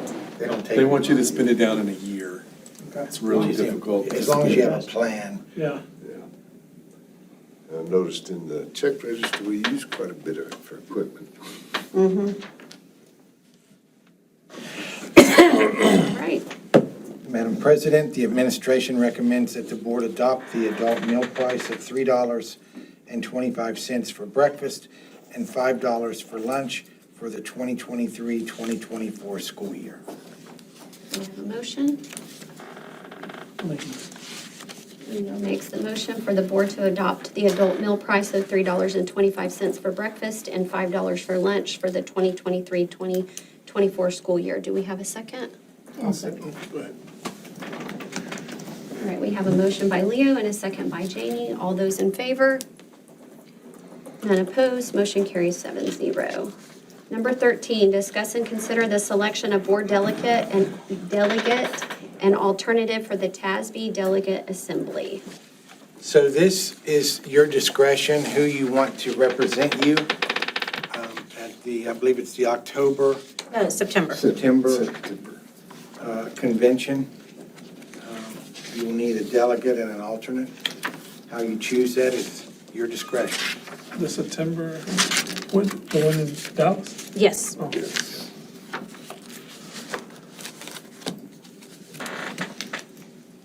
Is there anybody that would like to do it? We'll start off with that. I nominate Ben, I I'm think, looking at all these faces. yeah, I mean, somebody that's been before, Get right? good, nice box sandwich and everything. I liked it. It was real interesting, I liked it. I nominate Hold Ben. up your Frisbee or whatever it is. Okay, and we're gonna need an alternate too. You were the alternate last year? Or? I think so, Yeah, I but think. I'll let someone Paul can be else. the alternate this year. Paul can be the alternate. I'm going as a spectator this year. Oh, you My are? first one, I gotta learn. Well, hey, you learn a lot. Well, alternates don't go in unless they sit Yeah, back in a unless corner I and don't don't go. do anything. Yeah, Yeah. it's the Ben and Alright. Paul show. Oh, well, thank you. That's my, Paul. Paul Mastella. That's my nomination. Normally, we like to put the first new people in there. That's fine with me too, whatever they want to do. All right, at the pleasure of the board, is everybody okay with Ben being our delegate and Paul Mastella being our alternate? No, sir. I make a No, I motion said to- the last name. Okay, it is the board's recommendation that the following board members serve as delegate and alternate representative for the TASA TASB Convention. Delegate, Mr. Ben Benavides, alternate, Mr. Paul Mastella. Do I have a motion? Do I have a second? I have the two Pauls that have made the motion and second for the board, the following board members serve as delegate and alternate representatives for the TASA/TASB Convention, which delegate would be Ben Benavides and alternate Paul Mastella. All those in favor? None opposed, motion carries 7-0. You gotta go to everything, Right, discuss and consider approval of consent agenda informational items. Number 1, check payment register. Any comments or questions? I just have a comment, and it's just, it's not, wow, we paid a lot of money to the attorney fees. Yep, that's all. I saw that too. To who?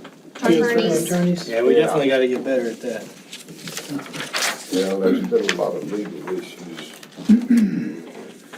TEA, I think. That was And my then some, only, and then some, I would Yeah, imagine. there was a lot, I agree with you.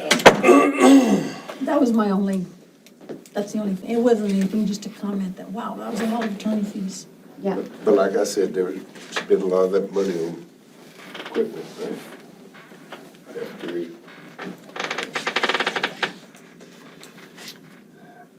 Any other comments? Number 2, tax collection report.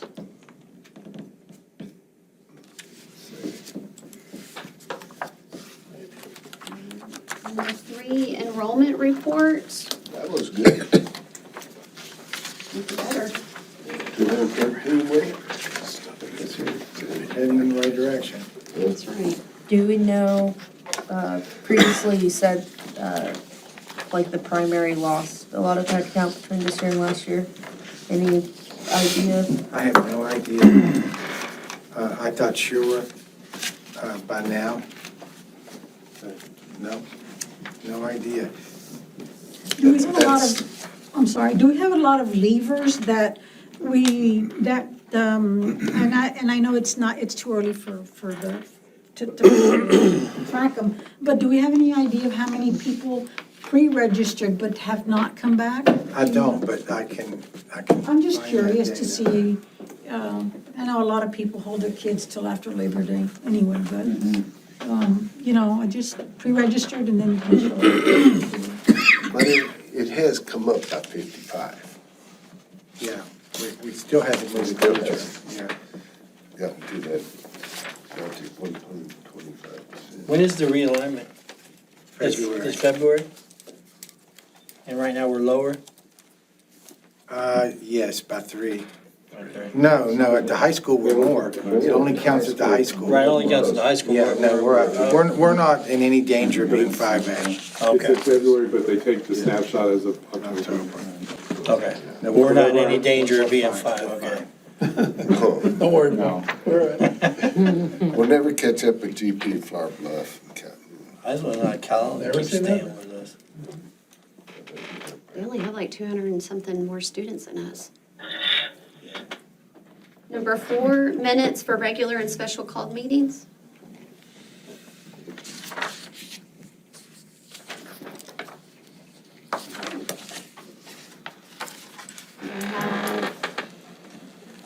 Madam President, the administration recommends the consent agenda information items be approved as presented.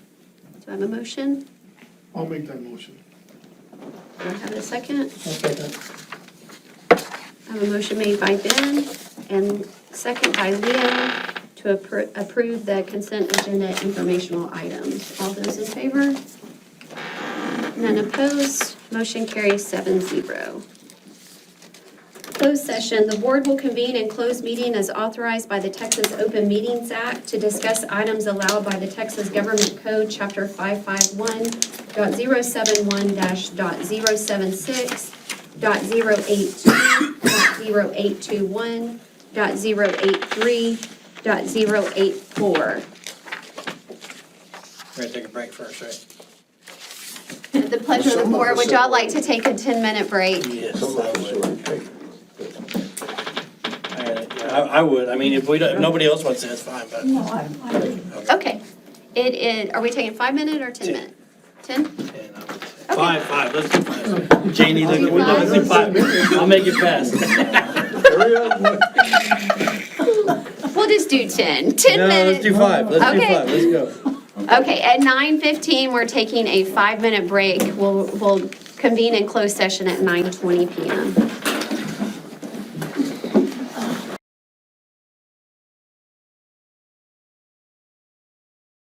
And it's still 9:39, 8:21:23. We have reconvened from our closed session. Madam President, members of the board, the administration recommends the approval of resignations as presented. Do I have a motion? I'll make that motion. A motion from Paul Mastella. Do I have a second? I'll second. I have a motion and a second from Leo. All those in favor? None opposed. Motion carries 7-0. Do we have any other further business tonight? We do not. Okay, our future meetings is not going to be August 28th. It's actually going to be August 31st. Special call board meeting next week. Some of y'all's favorite time of the night. Do we have someone that wants to make a motion to adjourn the meeting? Ben makes that motion? Yep. Don't everybody fight over it. Who's going to second it? I'll second it. Leo seconds the adjournment. And all those in favor? None opposed ever. Motion carries 7-0. It is 9:41 PM on August 21st, 2023. This meeting is adjourned.